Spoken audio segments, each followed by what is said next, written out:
biar kita ada proofing kita udah ada kuliah gitu. Ya, selamat pagi ya. Ini rekan-rekan silakan menghidupkan kamera ya. Kita kuliah seperti biasa ya. Jadi apa namanya supaya kita ini ya apa namanya akrab ya biar Pak Musa ini tahu gitu siapa saja yang hadir di kelas kita ya.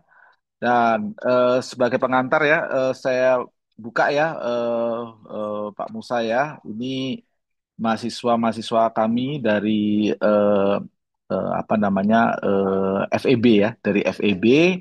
Kemudian mereka ini kuliah blockchain teknologi and token economy dan kebetulan Pak Musa ini adalah bagian keempat dari rangkaian kuliah industri ya. Harapannya ini menjadi bekal mereka untuk apa namanya mempunyai knowledge yang dalam tentang industri blockchain dari pelakunya yaitu dalam hal ini adalah Pak Musa dan rekan-rekan bisa mendapatkan semacam apa namanya pola pikir ya bagaimana bisnis berjalan dan bagaimana teknologi itu bisa menjadi model ya modal medium buat mereka untuk mengembangkan inovasi.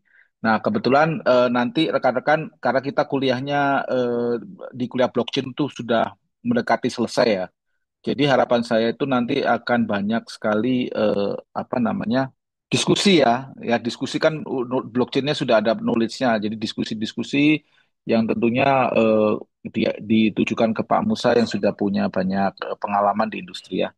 Baik, mungkin begitu ya. Ini sebelum saya kasih ke Pak Musa, saya lihat baru dua nih, baru Heraldo sama Evelyn. Nilainya buat Heraldo sama Evelyn doang dong. Yang lain, yang lain belum buka. Nah, itu ada Alvan, ada Farel lagi nyetir ya. Hati-hati itu nyetirnya itu, ya. Kemudian ada yang lain-lain juga, ya. Oke, silakan saya serahkan ke Pak Musa untuk apa memulai. Silakan Pak. Ya, ya, terima kasih Pak Andri, Pak Andri. Ya, Ya. Assalamualaikum warahmatullahi wabarakatuh, teman-teman. Perkenalkan Waalaikumsalam. nama saya Musa. Ini mungkin kedua ya, kita bilang yang online ya, Prof. Ya. Oh Jadi, ya, ya, ya betul. tahun lalu sudah, tahun lalu sudah, Iya, iya, kebetulan iya, juga iya, betul. sama nih. Jadi kayak, tapi memang balik lagi teman-teman. Jadi memang ada beberapa apa ya, ada beberapa kita bilang materi yang memang kita perbarui karena memang ini sudah setahun ya, kalau nggak salah, pasti Mm-mm. setahun yang lalu, Prof. Pasti setahun yang lalu Oh kurang lebih. ya, Ya, oke. bulan-bulan April Mei lah kita bilang ya. Jadi Nah, ini senang banget bisa balik lagi ke kelas ya. Gitu. iya, ya. Semoga ini hari Sabtu tetap semangat kita belajar bareng, terus juga eh, nanti nggak apa-apa teman-teman, di sini kita sama-sama belajar. Jadi saya juga apa kebetulan juga walaupun ngajar juga istilahnya jangan heran ataupun jangan jangan sungkan ya untuk langsung nanya ya, istilahnya langsung disanggah aja gitu istilahnya. Kalau misalnya ada pertanyaan mungkin bisa entah itu present ya kita bilang ya, entah itu present atau apa atau tulis di kolom chat pertanyaannya langsung aja. Jadi biar enak sih kita diskusinya gitu. Oke, sebentar saya coba share screen. Oke, semoga udah kelihatan ya. Nah, jadi Eh, mungkin kita ya, eh sudah kelihatan, udah sudah ya Pak. kelihatan. Sudah kelihatan. Udah ya. Bagus, sudah bagus ya. Oke. Jadi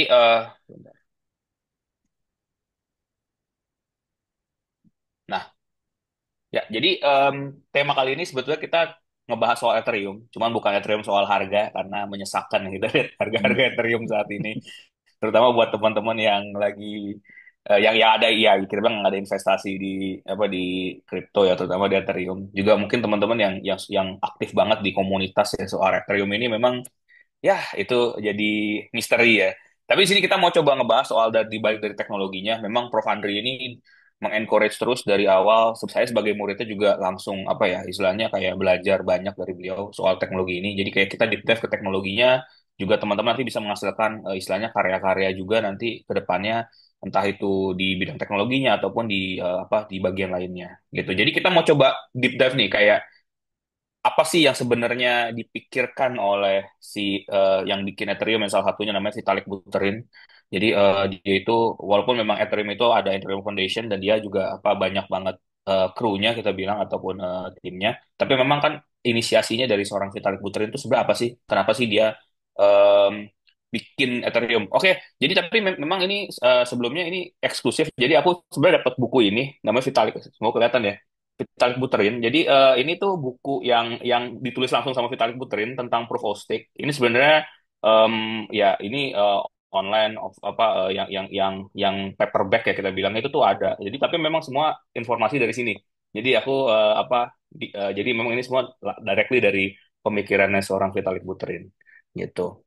Oke, kita lanjut aja. Ini mungkin sedikit tentang aku ya. Jadi aku sebetulnya em, aku tuh dari aku sebenarnya anak Unpad gitu. Saya S1 aku di Unpad, S2 aku di SBM ITB.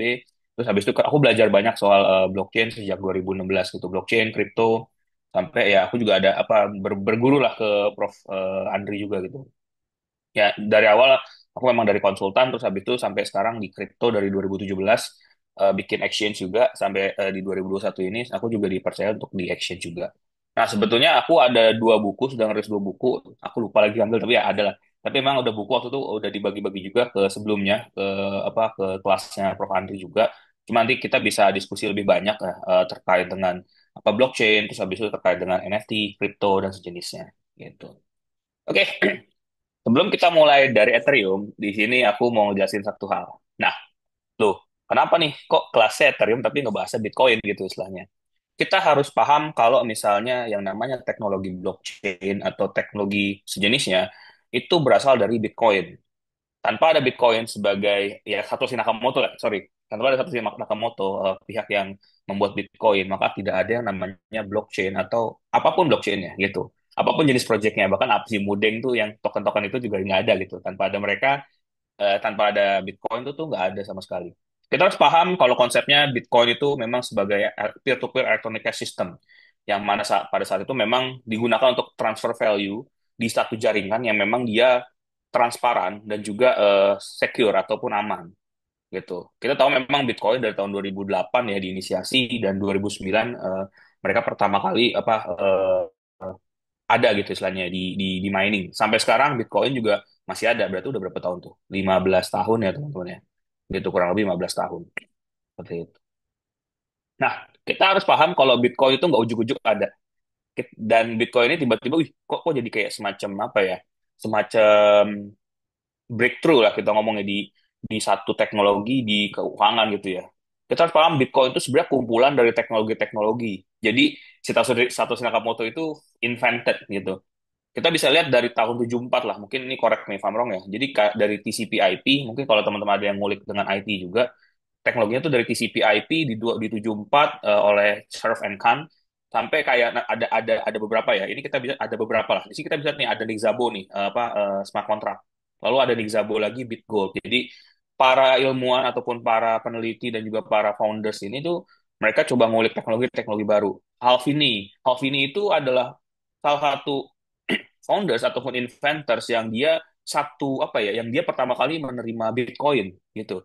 Dan ini Satoshi Nakamoto tuh diskusinya tuh di kayak forum di sini tahu kasus ya. Jadi kayak forum lah gitu istilahnya. Jadi kayak forum terus habis itu dia diskusi di sana dan dia tuh melakukan ya komunikasi kayak gini gimana nih kalau misal code-nya gue pakai kayak gini gitu istilahnya. Terus code-nya kayak gitu itu gimana gimana cara biar aman. Trial and error terus dilakukan oleh si Satoshi Nakamoto. Kita nggak tahu siapa ya. Cuman di situ akhirnya dia bikin kayak mungkin kalau sekarang Discord kali ya kalau misalnya forum-forum yang terkait dengan IT ya yang dimana kalian bisa sharing codes, kalian bisa ngecek codes dan segala macamnya. Nah, ini juga termasuk Bitcoin timeline kita bilang ya sampai Bitcoin itu ada. Nah, kita langsung ini nih, kita langsung mungkin bahasanya mulai ke ke hal kayak gini. Kita harus paham tentang blockchain gitu istilahnya. Jadi blockchain itu sebenarnya apa sih gitu. Ini mungkin ini ya, aku coba run through ke belakang. Jadi blockchain adalah salah satu simpel lagi nih, blockchain adalah software yang dia memang mengfasilitasi transaksi, pencatatan transaksi-transaksi yang dimana itu terdistribusi. Jadi kegunaannya banyak banget. Jadi nggak cuma buat keuangan, tapi juga bisa bisa bisa terkait dengan legal, bisa terkait dengan supply chain, bisa terkait dengan anything. Bahkan yang namanya GameFi segala macam gitu. Mungkin ini udah kelas keempat dari rangkaian kelas blockchainnya Prof. Andri. Di sini semoga teman-teman juga udah mulai paham nih gitu. Jadi dari blockchain dari awal tuh tanpa kita melupakan Bitcoin sebagai core-nya dari awalnya yang memang mulai dari sana dia bisa memulai segala apapun.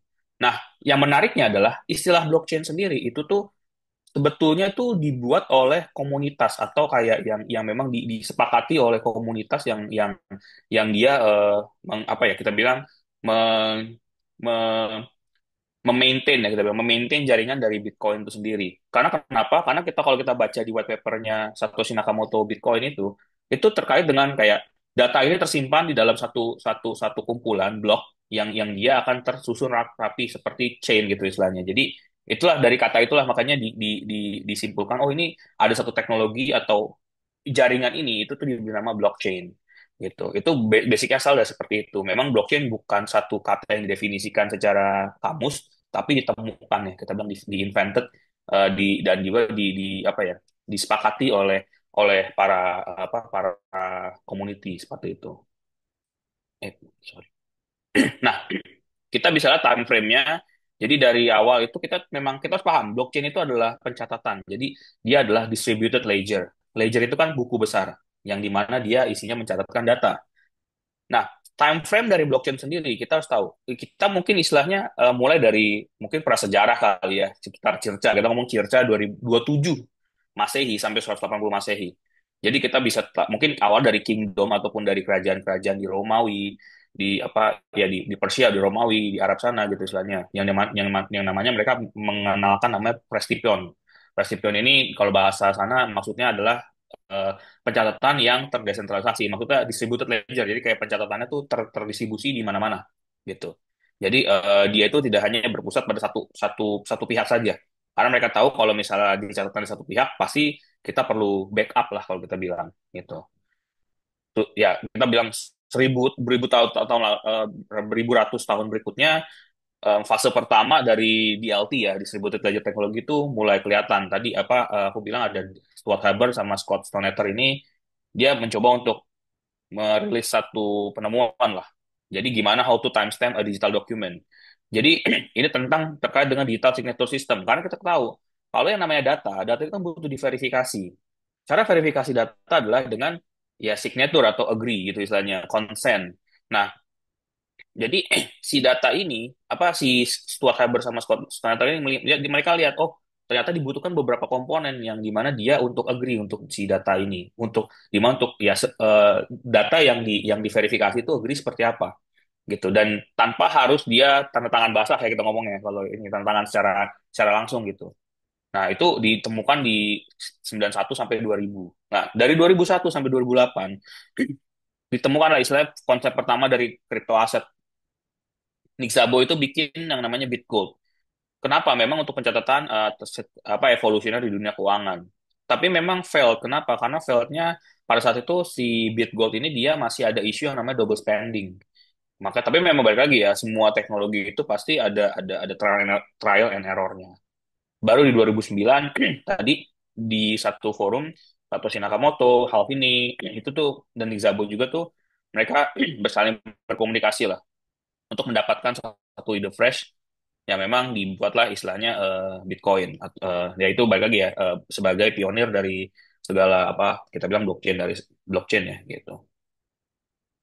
Nah, ini sedikit mungkin aku coba run through aja, cuman ini kayak pasti teman-teman tahu ya isinya blockchain itu ada apa sih? Ada block sama nodes. Isinya blok itu ada data, ada hash, ada previous block gitu istilahnya. Ini kalau kelasnya Prof. Andri pasti udah ngelotok nih pasti ini kalau misalnya ngejelasin soal blockchain dalamnya apa tuh ada nodes, nodes kayak gimana, terus habis itu gerakan seperti apa, pasti udah. Dijelasin juga nggak apa-apa, Mas. Iya, iya makanya tapi nggak apa-apa. Jadi kalau di sini kita bisa lihat blok itu istilahnya isi data ya. Jadi data itu istilah apa sih? Banyak sih. Jadi kayak data transaksi, terus habis itu data.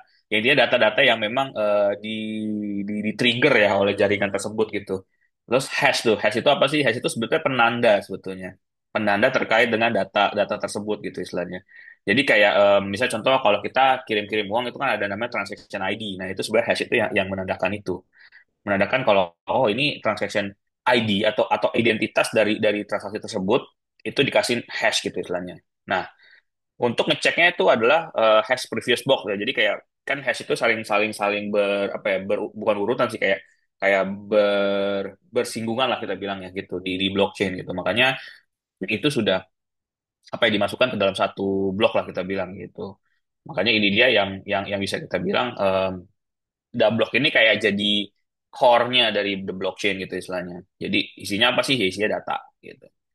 Nah, ya baik lagi dan juga isinya tadi kayak hash itu kayak signature ya gitu. Jadi kayak apa sih kayak semacam semacam inilah semacam username sorry username itu semacam penanda ya berarti ya teman-teman ya. Begitu juga dengan kalau nodes. Nah, kalau nodes itu sebetulnya dia yang kayak jaringannya ya. Jaringannya itu bukan bukan blockchain ya, maksudnya secara the whole, tapi jaringannya yang menyambungkan antara satu blok dengan blok yang lain, itu nodes. Kalau misalnya kita lihat, jadi setelah misalnya contoh ada satu, nanti akan saya jelasin sedikit ya soal prosesnya. Tapi nodes seperti itu. Dia yang nge-broadcast, dia yang yang menyebarkan, dia yang nge-spread the information inside of the blockchain. The next is consensus sama transaction. Consensus tadi consent. Jadi blockchain itu isinya adalah semacam agreement ya atau kayak keputusan ataupun apa validasi antara data-data yang memang sudah yang ya data-data transaksi lah gitu. Di dalam blockchain itu pasti ada satu komponen namanya konsensus algorithm. Jadi algoritma konsensus. Ini kita bisa dengar ya, mungkin kalau teman-teman pernah kulik itu ada namanya proof of work, proof of stake yang terkenal. Terus habis itu ada namanya delegate proof of stake. Kalau misalnya teman-teman masih dengar ada satu layer one legendaris namanya EOS, itu istilah dari tahun 2019. Itu dia pakainya di delegated proof of stake. Atau mungkin kayak another legendaris dari Indonesia namanya Vexanium, itu dia pakai konsensusnya proof of stake. Jadi tergantung gimana si developer itu yang cocok ya si konsensus ini. Karena konsensus ini ibarat kata kayak oke, ini akan jadi fondasinya untuk apa validasi transaksi. Kalau misalnya konsensus ini nggak nggak align dengan sejalannya jaringan, ya buyar udah gitu. Nah, berikutnya tentu ada transaction. Transaction kan karena blockchain isinya kan pencatatan-pencatatan. Istilahnya kalau di dalam sana tuh transaksi. Transaksi itu dibilang kayak Bitcoin gitu. Saya ngirim Bitcoin ke Profundry gitu istilahnya. Itu adalah satu transaksi dan transaksi itu akan didatakan, dimasukkan, dicatat di blok tadi gitu istilahnya. Divalidasi oleh para miner gitu. Nah, itu transaksi lah isinya. Jadi kita di datanya data apa? Em, Wallet A mengirim Bitcoin, misalnya satu Bitcoin ke wallet B gitu. Itu ada tuh di dalamnya. Cuman kita nggak tahu punya siapa ya, karena memang didesain secara pseudonym gitu. Nah, ini prosesnya nih. Jadi proses dan workflow-nya. Yang pertama kita paham tadi. Pertama adalah transaction requested. Jadi gampangnya seperti ini ya, aku jelasin ya. Jadi misalnya aku transfer satu Bitcoin ke Profundry dari wallet A, misalnya dari wallet aku atau dari exchange lah kita ngomong biar enak ya, dari crypto exchange Indonesia gitu istilahnya ke walletnya Profundry. Transaction tersebut misalnya Bitcoin tadi, transaction tersebut langsung kita bilang di transfer ya, dilempar ke jaringan gitu. Makanya teman-teman kalau misalnya habis transfer Bitcoin ataupun transfer kripto apapun, itu tuh pasti akan dapat namanya TXID. TXID itulah yang namanya hash tadi. TXID adalah informasi yang dimana kita bisa nge-tracking, tapi bukan private key-nya, tapi itu public key sebetulnya. Buat kita nge-tracking di scanner lah kita ngomong ya, kayak blockchain.com, Dexscreen, Dexscreen apa buat buat itu ya, buat ngecek meme token. Jadi apa ada yang namanya ETH scan, ETH scan, BSC scan gitu yang Binance Smart Chain. Nah, itu mereka dimasukin ke sana jaringannya untuk memastikan kalau transaksi ini tuh udah masuk loh ke jaringannya, tapi belum divalidasi. Nah, oleh nodes tadi itu langsung di broadcast ke network ke ya tergantung network ya. Kalau di kuliah ini Ethereum. Si nodes tadi dengan konsensusnya entah itu proof of work atau proof of stake, mereka melakukan validasi transaksi tersebut. Oh, ternyata nomor transaksi segini itu tuh betul gitu. Musa walletnya tuh cukup. Apa jumlah Bitcoinnya cukup untuk masukin satu Bitcoin ke walletnya Profundry gitu.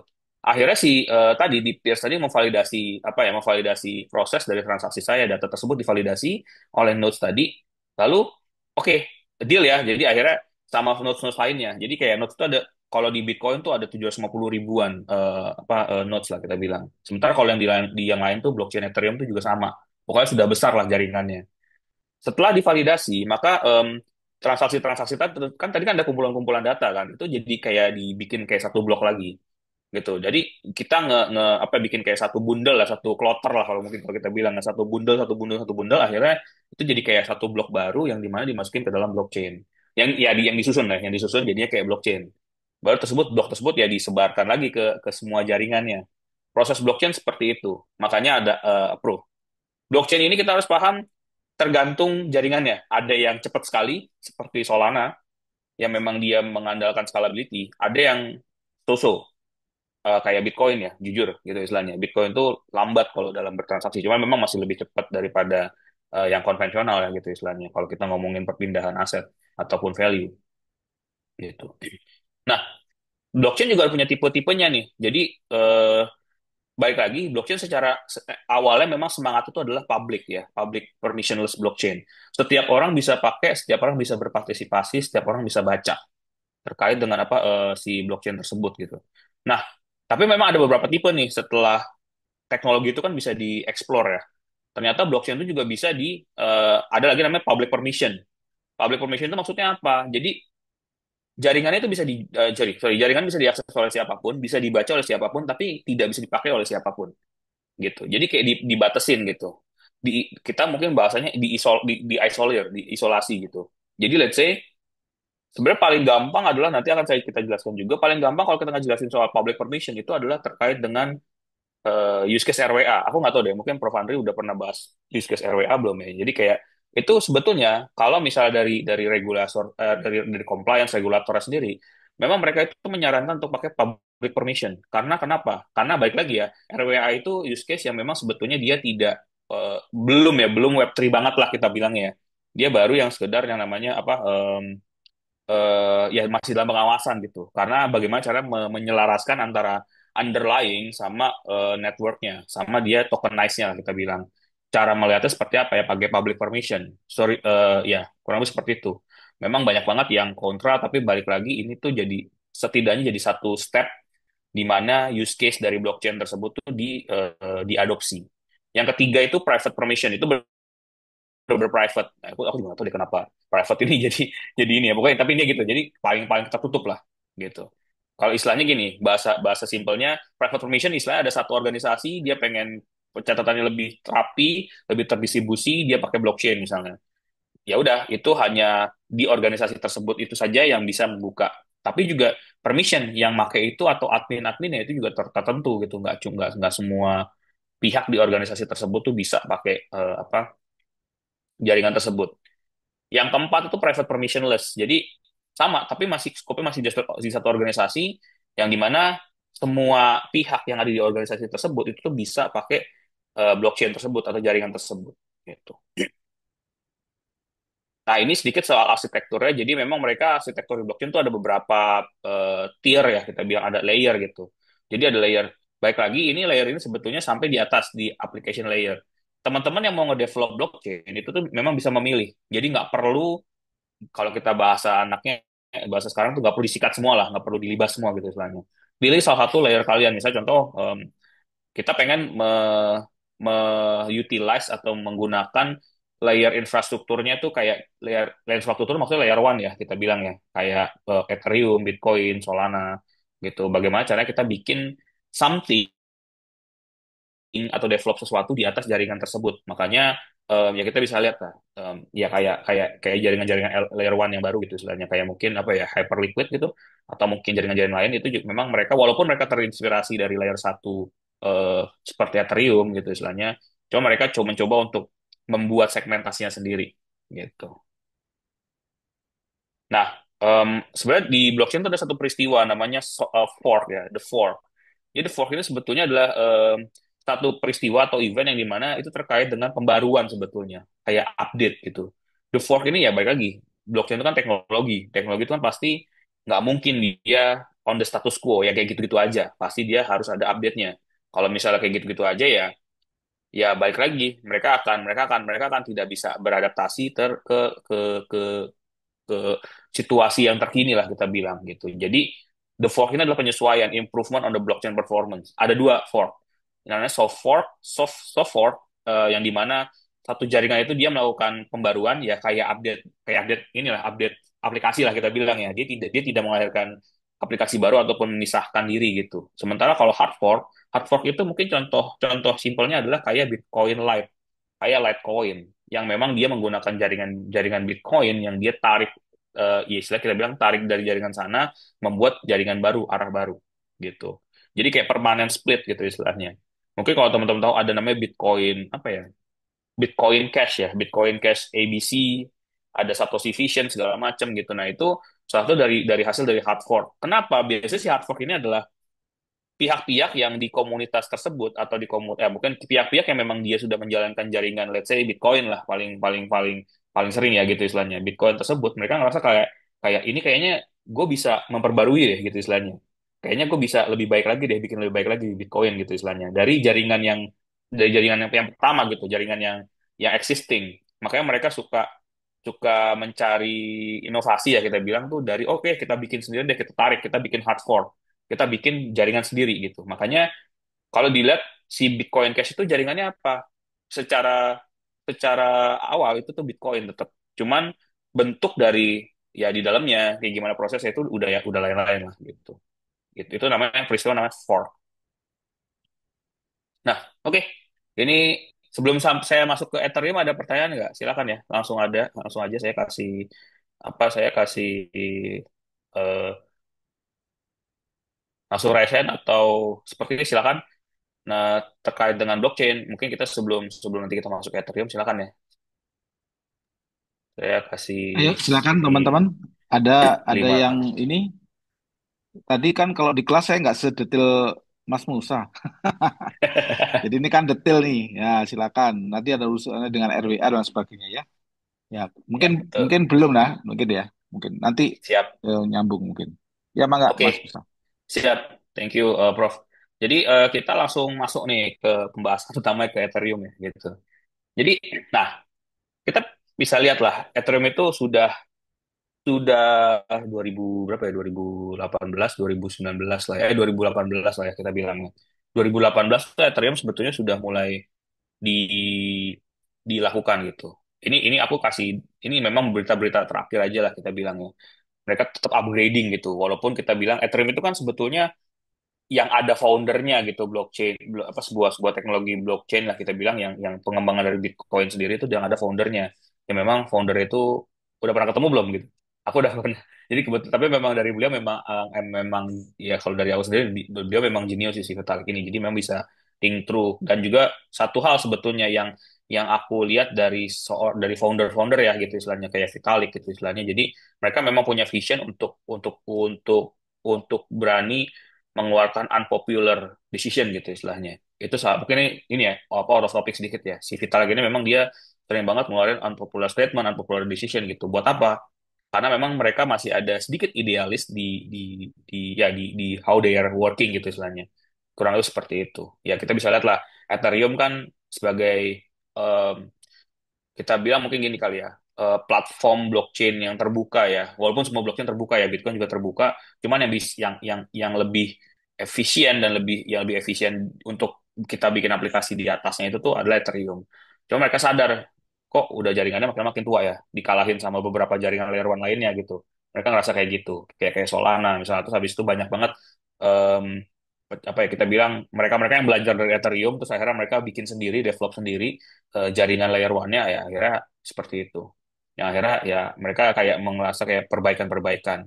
Maka dari si Vitalik sendiri ngerasa kayak oh saatnya untuk ya it's time to grow lah gitu. It's time to upgrade.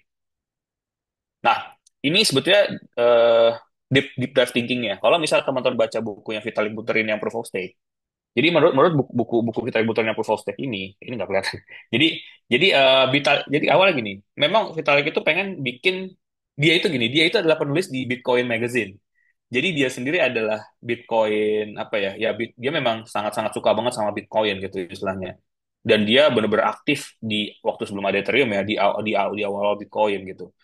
Makanya, tapi dia ngelihat kayak Bitcoin ini sebetulnya bagus. Cuman ternyata kalau misalnya di build di atasnya itu tuh sulit sekali gitu istilahnya. Satu sulit, yang kedua mahal. Gitu.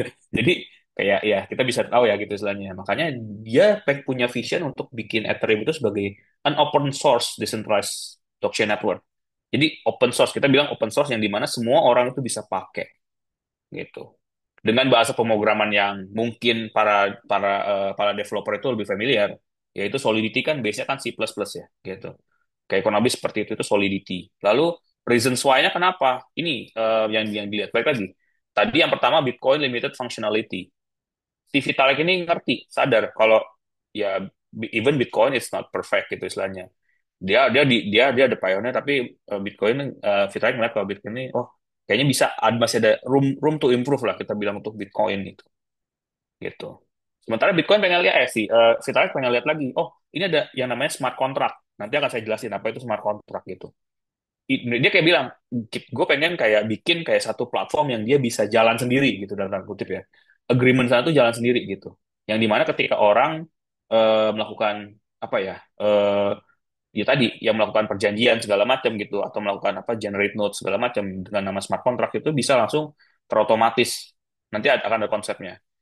Yang ketiga itu applications beyond finance. Nah, ini yang jadi pionir. Bukan mungkin juga Prof. Andri kan sering ngajarin use case kan. Kayak tadi selain RWA kan finance ya, ada supply chain, ada misalnya ya tokenized carbon copy ya gitu istilahnya atau mungkin misalnya halal supply chain itu yang paling terkenal gitu istilahnya. Nah, itu kenapa Ethereum ada karena dia pengen bikin kalau Bitcoin memang awalnya dibikin untuk ya financial lah kita ngomong ya use case financial tapi harusnya secara umum blockchain ini tuh bisa bermanfaat bagi semua sektor makanya itulah think through dari si Vitalik ini. Terus yang keempat adalah ya decentralized masa depan yang desentralisasi lah.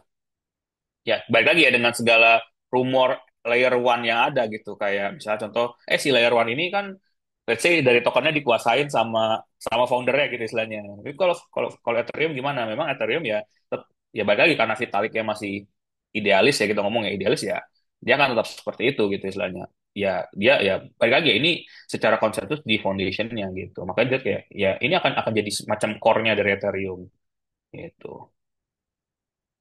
Nah, ini kita lihat dari historinya dari Ethereum, mungkin di sini mungkin kita bisa ngecek ya. Jadi beberapa tahun-tahun yang aku sebut ini sebenarnya tahun-tahun yang dia di mana Ethereum itu tuh punya semacam apa ya, kayak ini ya, kayak kayak ini kali ya, kayak highlighted moments lah kita bilang gitu. Yang di mana dari 2013 Ethereum White Paper keluar menjelaskan soal decentralized platform yang tadi aku bilang ya, kayak ada di dalamnya dijelasin juga kayak support smart contract, terus di mana tujuannya memang buat encourage developers tuh untuk masuk ke untuk masuk ke untuk develop blockchain applications itu pakai Ethereum gitu istilahnya jaringan Ethereum.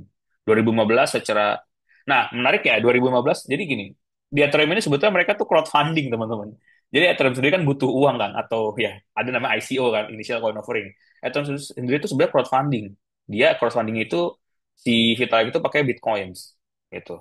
Nah, ya itu makanya. Jadi memang kalau kita membahas kalau kita membahas Ethereum saja pada kuliah ini tapi melupakan Bitcoin kayaknya itu tidak afdol ya gitu istilahnya ya gitu.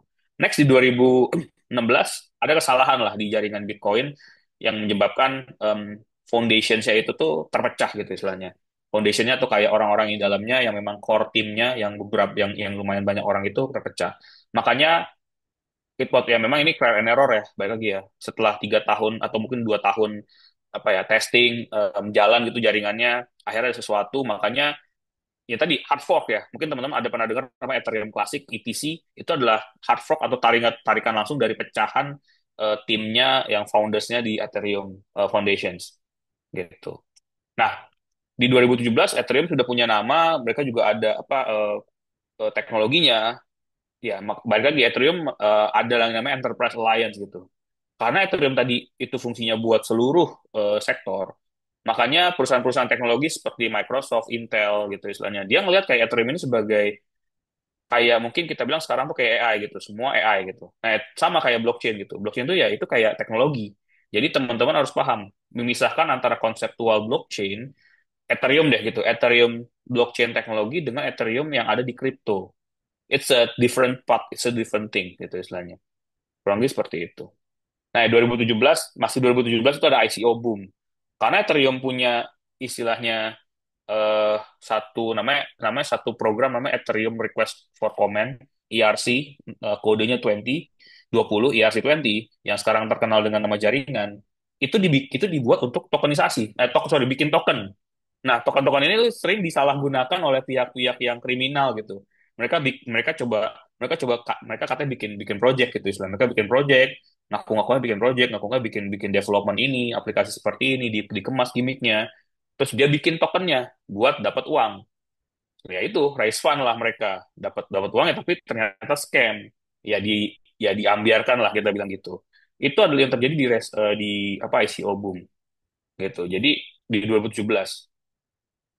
Nah, baik lagi ya, si ICO ini memang kita tidak bisa memungkiri, tapi teman-teman harus lebih banyak mengecek ya kalau misalnya ada yang suka main dia namanya meme token ataupun ya yang lain lah gitu istilahnya kayak kayak di kripto gitu.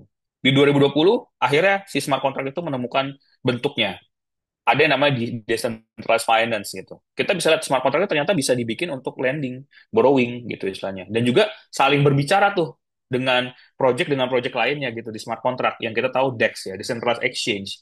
Jadi ini Nanovest tuh bagian dari centralized exchange gitu. Jadi ya kami karena kami cek kan kami kan ya ada orangnya segala macam gitu, platformnya juga ada. Tapi resiko kita tanggung sendiri karena kita ada wallet gitu istilahnya. Jadi user beli top up fiat terus habis itu beli di kita. Cuma kalau DEX itu kan udah saling project to project atau token to token yang dimana itu saling terkoneksi antara smart contract. Itulah dia yang di 2020 itu mulai ada pengembangan lebih jauh gitu terkait dengan use case yang ada di Ethereum terutama ya gitu.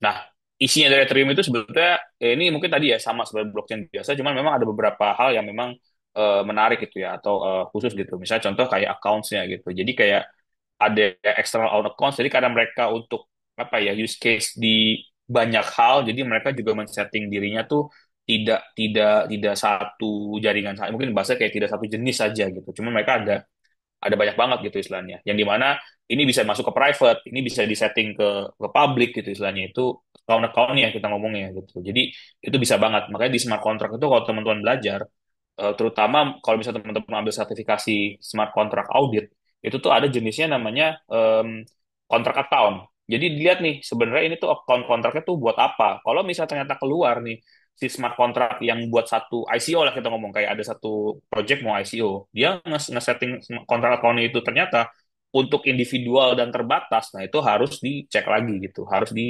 ya walaupun baik lagi apakah ada yang ngeriset sampai sedalam itu, cuma itulah yang kemungkinan akan jadi apa ya jadi ya ya kita nggak mau suzon ya tapi kayak oh ini kayaknya orang ini curiga ini kayaknya orang mau scam deh gitu atau mau ngerakul gitu istilahnya kayak gitu kurang lebih itu di Ethereum smart contract lu kebaca kontrak accounts terus external own account segala macam tuh itu jenisnya tuh kebaca jadi dibuka jenis-jenisnya makanya kita kalau misalnya ya bahasa gimana ya, kalau memang kita eager to know kita bisa masuk deh kita bisa ngecek gitu istilahnya smart contract proyek-proyek besar yang berada di EVM di jaringan Ethereum itu kayak gimana. Nah, ini yang berikutnya network tentunya tadi ya ada full node segala macam yang memang seperti yang di Bitcoin juga ada full node segala macam gitu istilahnya. Nah, ini juga nah, karena tadi dia membuat satu ekosistem lah kita ngomong ekosistem dari code-nya sendiri gitu dari jaringannya makanya disebutnya Ethereum Virtual Machine gitu. Jadi EVM itu tentunya bisa ditarik-tarik tuh gitu istilahnya sesuai dengan codingnya. Jadi kalau misalnya ada beberapa apa ya mungkin kita bilang jaringan yang dimana dia mengaku kayak ini sorry jaringan yang di layer one tapi ternyata pas dicek ini basisnya ibarat kata mesinnya pakai mesin Ethereum gitu kayak mobil gitu ini kita ngomongin anormal apa analogi kayak mobil mobil satu mobil itu kan bisa pakai mesin yang mirip gitu istilahnya kayak satu brand gitu istilahnya ini ternyata mesinnya mesin si A gitu istilahnya kayak Toyota misalnya. Dia pakai mesinnya mesin Toyota yang lain gitu atau Toyota Avanza ternyata mesinnya bisa dipakai kemana-mana gitu yang memang nggak perlu bikin mesin baru gitu nah itu kayak sama Ethereum juga kayak gitu. Jadi Ethereum bikin satu mesin yang core-nya yang memang bisa dipakai untuk project-project lain tuh pakai buat layer satu lainnya gitu. Untuk apa ya, jaringan lainnya itu yang diadaptasi gitu. Komponen berikutnya di Ethereum itu memperkenalkan namanya gas fee. Kalau misalnya di Bitcoin itu ada apa token rewards gitu istilahnya, sorry mining rewards gitu istilahnya. Kalau di Ethereum itu namanya gas fee. Gas fee itu tentunya ya setiap setiap transaksi yang dilakukan kan harus harus itu ya harus legit ya kita bilang ya gitu. Makanya dengan satuan tuh Wei. Wei itu ya di Ethereum ya gitu. Nah, Wei itu kalau misalnya teman-teman dengar yang sering keluar namanya Gwei. Kalau misalnya di luar ya, kalau misalnya teman-teman ngecek tuh kayak ini speednya gimana kalau dicek ke scanner itu atau ETH scan itu yang dicek tuh berapa Gwei. Gwei itu yang udah jadi kayak meter lah kalau di kita ya. 100 meter, 200 meter itu kayak satuannya. Satuan dari gas fee yang biasa dipakai. Ternyata Gwei itu adalah 1 miliar dari Wei. Jadi W itu paling kecil, kalau di Bitcoin itu sats ya gitu. Kalau di Bitcoin itu sats satuan terkecilan, tapi kalau di Ethereum itu namanya Gwei yang biasa dipakai. Jadi 1 miliar Gwei. Sorry 1 miliar ini 1 2 3 4 5 ya 1 miliar Wei Jadi GWEI namanya, GWEY, EEI, sorry, EI gitu. Ini yang penanda kayak unitsnya ya kita bilang ya gitu. Dan satu ether, jadi kalau teman punya satu Ethereum, artinya teman-teman punya berapa tuh ya, triliun, terus habis itu kurang lebih kayaknya gazillion nih, tapi aku kurang tahu deh. Jadi kayak 18 saat satu sampai 18 nol sampai 18 ya gitu istilahnya, itu satu ether way ya kita bilang gitu. Nah, ternyata ini jadi mungkin ini agak menarik nih. Sebetulnya Ethereum dari awal itu tuh dia pakainya proof of work secara konsensus gitu. Karena balik lagi Vitalik sendiri kan ngeliatnya dari Bitcoin ya. Cuma semakin ke sini pertimbangannya ketika development kita tahu ini mungkin dari sisi founders ya, founders Ethereum ya. Mereka ngeliat kayak ternyata proof of work itu lumayan tidak efisien ya, walaupun nanti ya sorry ya kalau misalnya ada Bitcoin Maxi nih yang ini yang tiba-tiba ikut kelas ini tiba-tiba nyangga saya ya silakan gitu. Jadi kayak tapi memang kalau menurut si apa foundersnya dari Ethereum melihat kayak kayaknya kalau kita pakai proof of work itu tuh dari nodes-nya yang untuk validator itu cukup cukup berat gitu istilahnya. Bagaimana kalau kita melihatkan konsep yang namanya stake? Ya, sebenarnya stake-nya gampang ya kalau ngejelasin adalah lo punya harta, lo punya kuasa gitu istilahnya. Jadi stake itu kan artinya kan kepemilikan ya. Jadi lo punya harta, lo punya kuasa itu yang dimaksud proof of stake itu gampangnya seperti itu.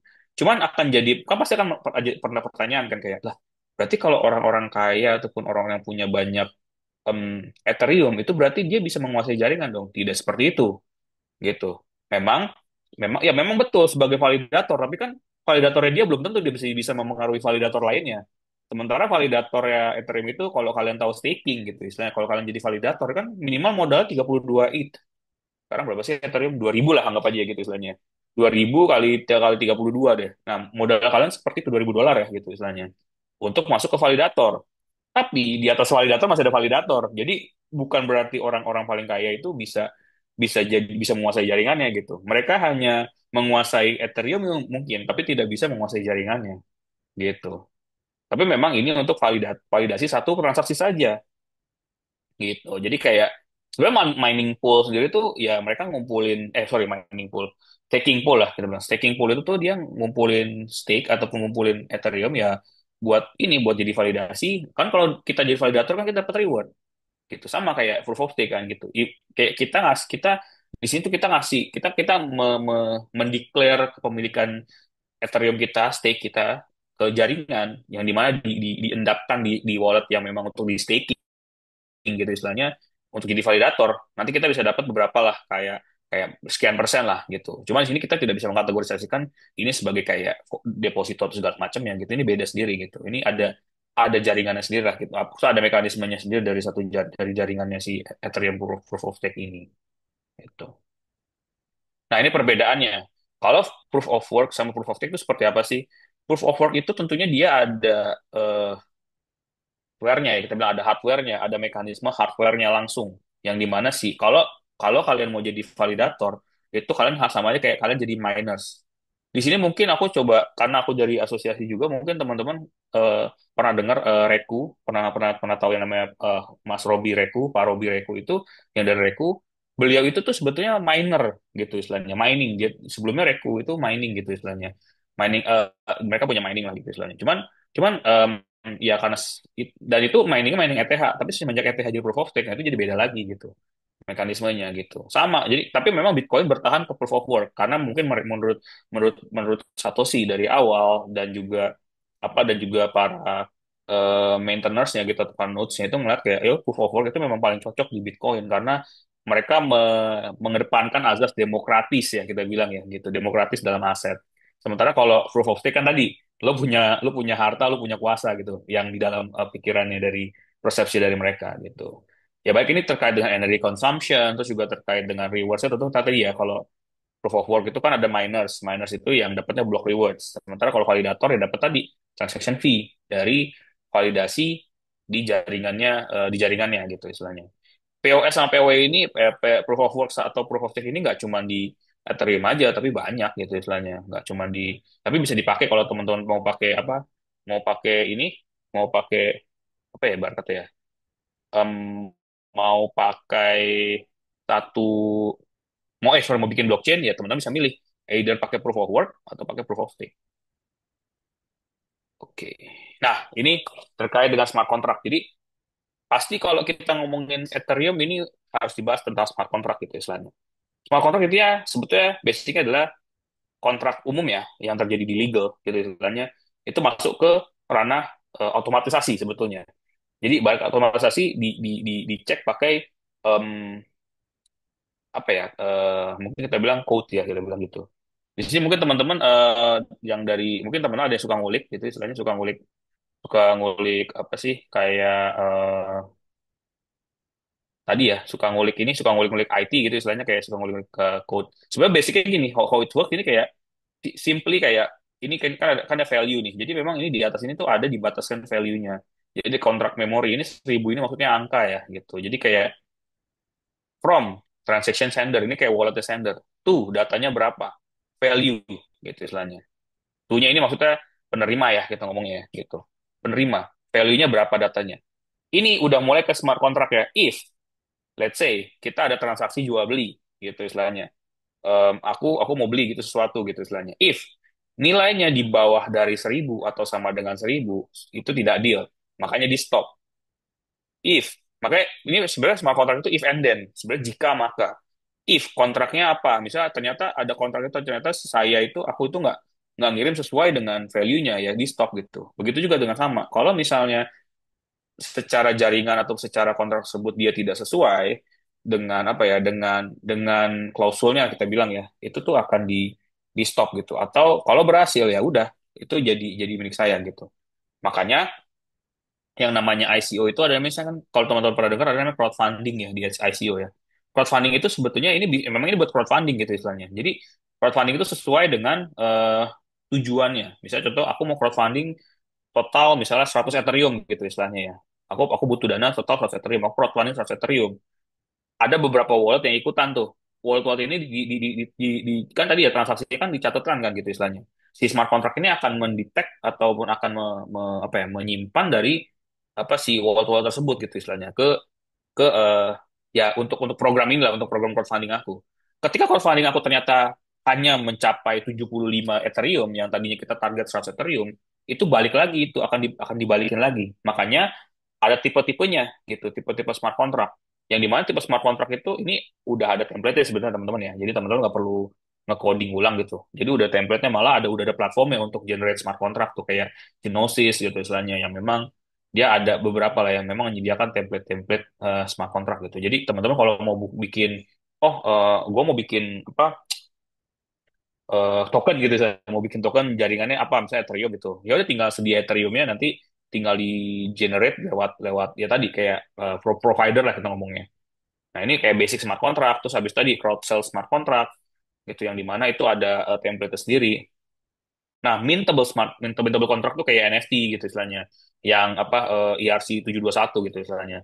Nah, ini aku ngomongnya secara general dulu ya. Lalu ada refund refund contract gitu dan terminable contract.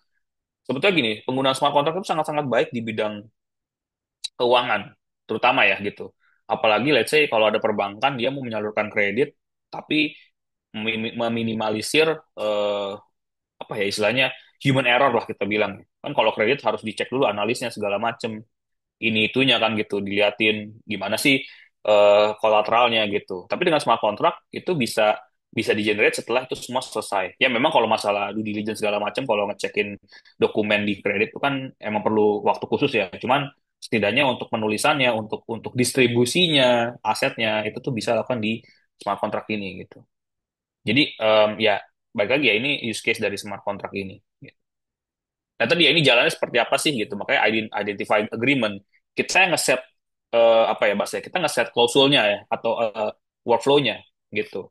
Terus habis itu kondisinya seperti apa nih yang oke gitu istilahnya. Tadi ya klausul tadi masih klausul. Terus logiknya gitu. Baru ya nanti ketika kontraknya itu ya dikirim lah itu ke si blockchain itu ke jaringan blockchain. Yang pakai smart contract sekarang udah banyak kok nggak cuma Ethereum doang. Cuman memang Ethereum adalah yang pertama ya kita bilang untuk masukin smart untuk nge apa ya nge-develop atau mungkin nge-provide si smart contract ini gitu. Jadi execution processing gitu istilahnya. Baru kayak network update ketika smart contract selesai ya udah gitu. Dia akan terus apa terupdate sendiri verified on blockchain networks. Jadi kalau karena teman ada lihat nih kalau teman-teman lihat satu project udah ada smart kontraknya belum gitu istilahnya. Teman-teman bisa ngecek tuh. Silakan ngecek smart kontraknya tuh di scanner lah kita ngomong scanner gitu. Ya iya Pak, at each scanner gitu, ETH scanner ataupun BSC scanner gitu istilahnya. Teman-teman tinggal copy paste aja si kontrak smart kontrak public key-nya nanti biasanya udah keluar. Kalau misalnya memang itu legit gitu istilahnya nanti ya dia akan ngejelasin. Oh ini kontrak seperti ini. Bahkan ada tadi aku bilang ya apa walletnya gitu, tipe accounts-nya gitu. Ini accounts yang memang dikuasai oleh beberapa pihak saja atau memang dia dibuka untuk publik, ya publik lah kita bilang gitu, banyak pihak gitu. Nah ini yang tadi ya ada yang namanya terkait dengan staking gitu. Staking ini sebetulnya adalah satu satu proses yang dimana dia bisa menggait kita bilang apa ya mungkin menarik massa lah gitu istilahnya untuk melakukan validasi di jaringan Ethereum gitu. Si staking inilah yang memang dia dia ya tadi ya gantinya miners lah kalau di Bitcoin gitu sih gantinya miners. Nah tadi native staking. Jadi kalau teman-teman mau jadi validator minimal 32 ETH ya kali 2.300 lah gitu. Ethereum nah, kemarin-kemarin Ethereum masih murah tuh 1.000 sekian lah gitu. Nah ini sekarang 1.300 dua ribuan kalau nggak salah deh. Tapi nggak tahu deh kalau saat ini udah turun lagi harganya. Nah itu harus disiapin.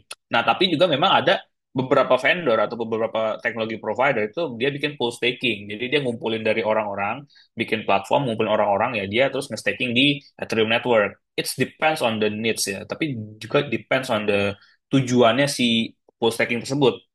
Kadang-kadang kita memang harus paham gitu. Jadi jangan jangan karena ini, oh menarik nih, kita masukin ke pool staking yuk gitu. Cuma kita harus ngecek juga nih, ini apa, platformnya oke atau enggak.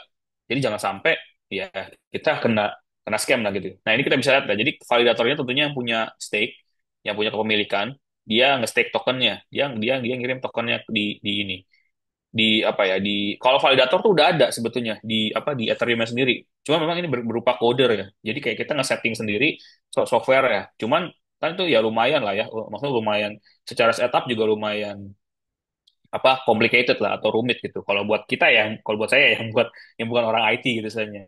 Tapi kalau misalnya mau gampang biasanya udah ada tuh pool staking. Jadi kayak mungkin aku sebut brand ya namanya Kiln. KILN itu pool staking. Terus habis itu ada lagi namanya Block Diamond. Block Diamond itu juga pool staking. Ada lagi namanya Figment. Figment itu juga pool staking. Jadi itu mereka itu yang menyediakan dulu MetaMask ya. Dulu MetaMask tuh bisa bisa pool staking gitu istilahnya. Bisa bisa staking lah kita ngomongnya. Cuman makin ke sini ya MetaMask udah nggak bisa staking lagi sih kayaknya. Atau mungkin stakingnya yang cuman untuk yang besar-besar gitu. Jadi retail staking tuh dikurangin. Karena memang tergantung sama bisnis model ya. Karena pool staking ini cenderung ke bisnis model tadi retail gitu, full staking. Ups. Nah, ini satu komponen yang memang menarik ya dari Ethereum. Dia ada yang namanya Ethereum Improvement Proposals. Ini salah satu ibarat kata kayak komunitinya Ethereum itu tuh pengen bikin Ethereum lebih bagus lagi, termasuk kayak Vitalik sendiri. Makanya dia ada yang namanya proposal. Jadi nggak serta-merta kayak ERC 721, 717, ya 721 yang NFT itu tuh nggak serta-merta ada karena karena dibikin sama Vitalik dan tim, tapi memang itu karena proposal, karena memang dia di propose oleh eh, kita bilang mungkin communitiesnya ya, atau nodesnya lah gitu, komunitasnya gitu. Developers dia ngelihat, gue punya satu inovasi nih yang memang bisa bikin Ethereum tuh bagus atau ya better lah, develop gitu, improve. Ya udah, sama dia dibikin tuh kayak suggestionnya, codes-nya segala macam itu ada nih. Kalau nggak salah di GitHub deh. Jadi ini tuh sebetulnya tidak ada definisi secara formal atau definisi secara khusus terkait dengan EIP ini, Ethereum Improvement Proposals. Jadi ya dia bikin kayak semacam flow-nya gitu. Dia bikin flow terus dia langsung ya biasa nge-propose ke Ethereum Foundation apa forum lah kita bilang. Ini kira-kira bagus nggak? Ini oke nggak gitu ya. Sometimes it's getting rejected atau gimana itu tergantung dengan balik lagi konsensus gitu. Makanya biasanya kalau public blockchain seperti yang kuat ya seperti Bitcoin tentunya, Ethereum gitu istilahnya. Mereka tuh punya mereka tuh punya kayak semacam apa ya? Kayak semacam perkumpulan lah kita bilang apa kayak kayak untuk ngedevelop sendiri gitu istilahnya. Ya memang mereka-mereka yang fokus ke si teknologinya, ke apa blockchainnya gitu. Nah, ada yang mau nanya nggak kira-kira? Ini kita sudah masuk ke em, session 3.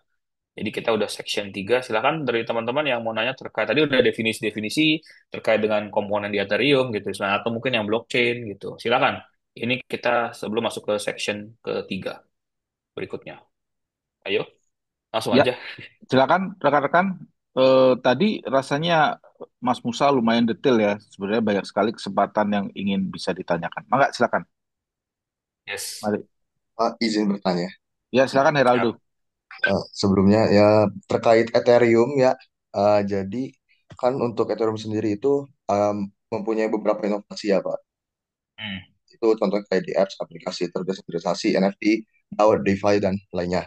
Nah, Hmm. apakah dengan inovasi tersebut itu bicara relevan untuk 10 sampai 20 tahun ke depan Pak untuk Ethereum sendiri? Dibanding sama Bitcoin, Oke. Bitcoin itu kan cenderung mempertahankan satu fungsi yaitu store of value atau Ya. sebagai penyimpan nilai. Kurang lebih gitu. Hmm. Terima kasih. Oke. Nah, ini menarik nih. Thank you, Heraldo ya.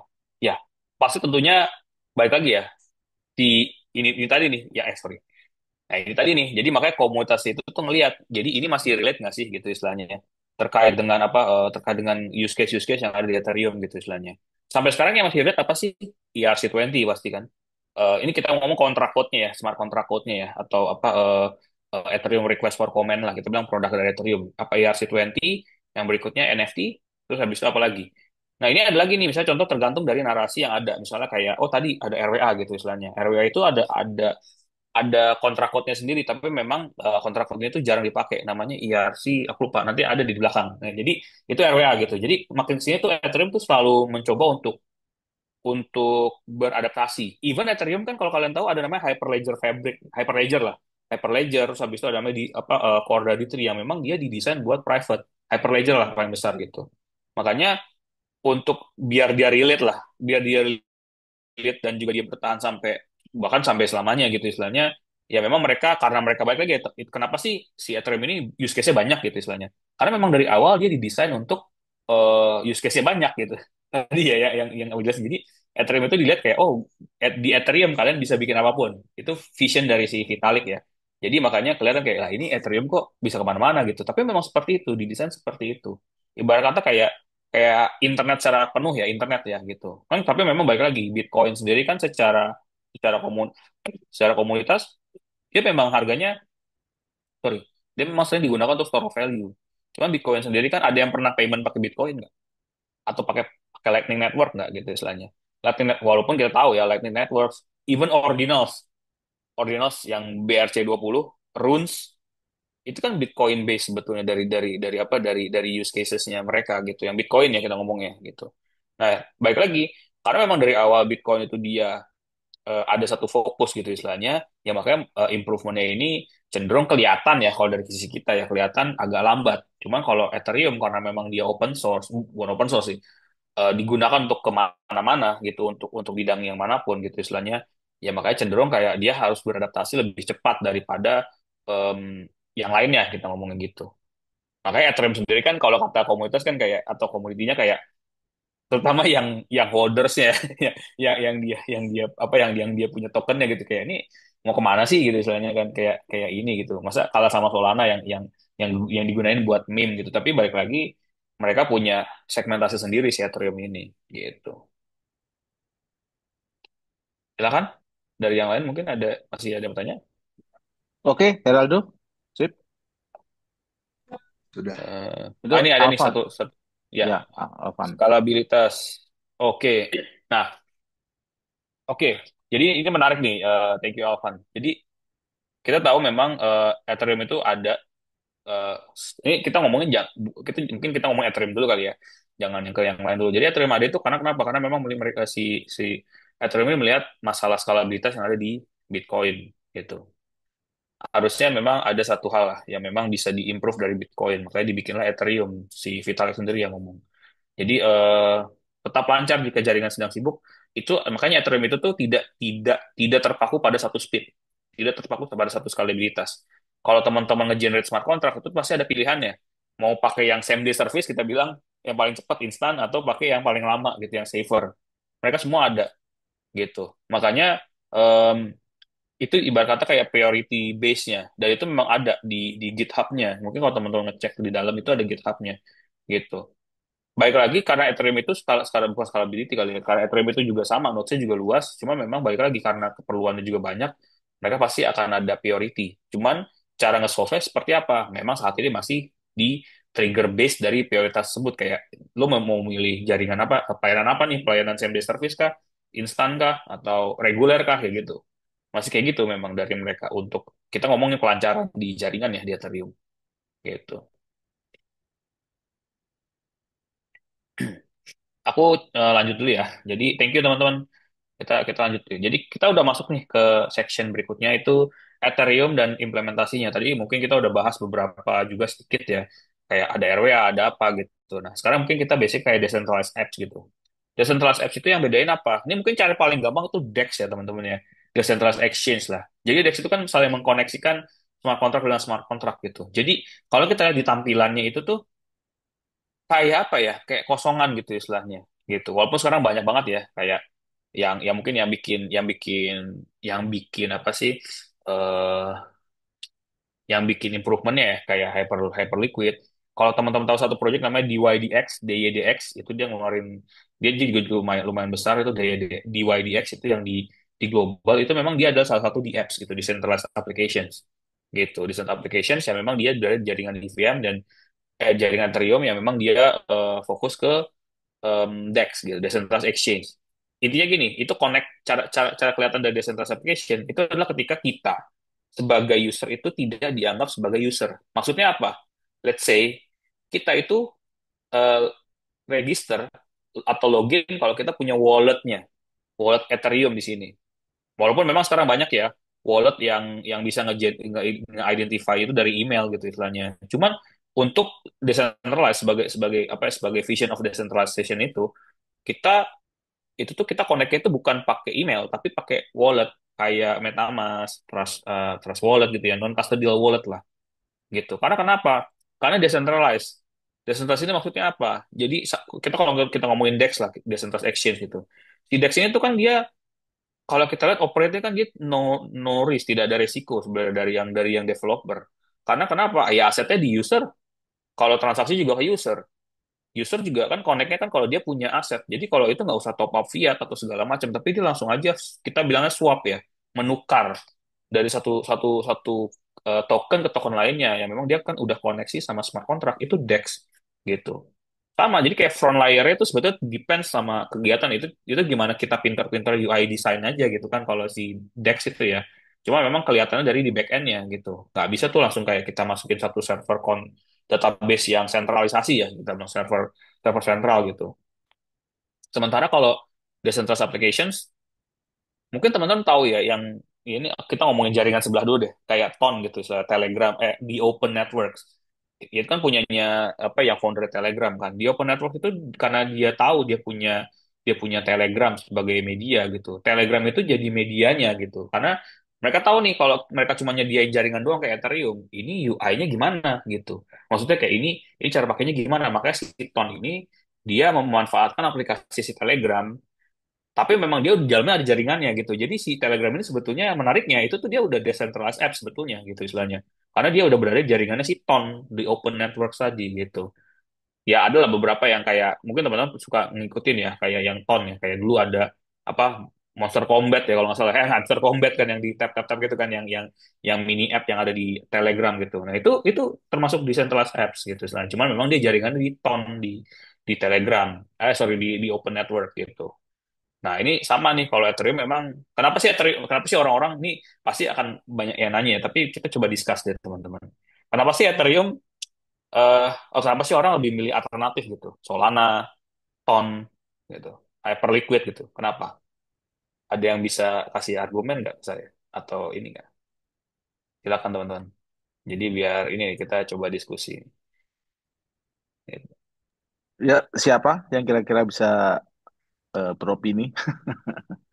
Silakan, anyone. Ah, yes. Oh, ini biar enak, aku kasih quiz deh. Aku kasih eh ini deh. Ini aku ada buku baru. Kelihatan nggak? Kelihatan nggak ya? Lihat nggak, Prof?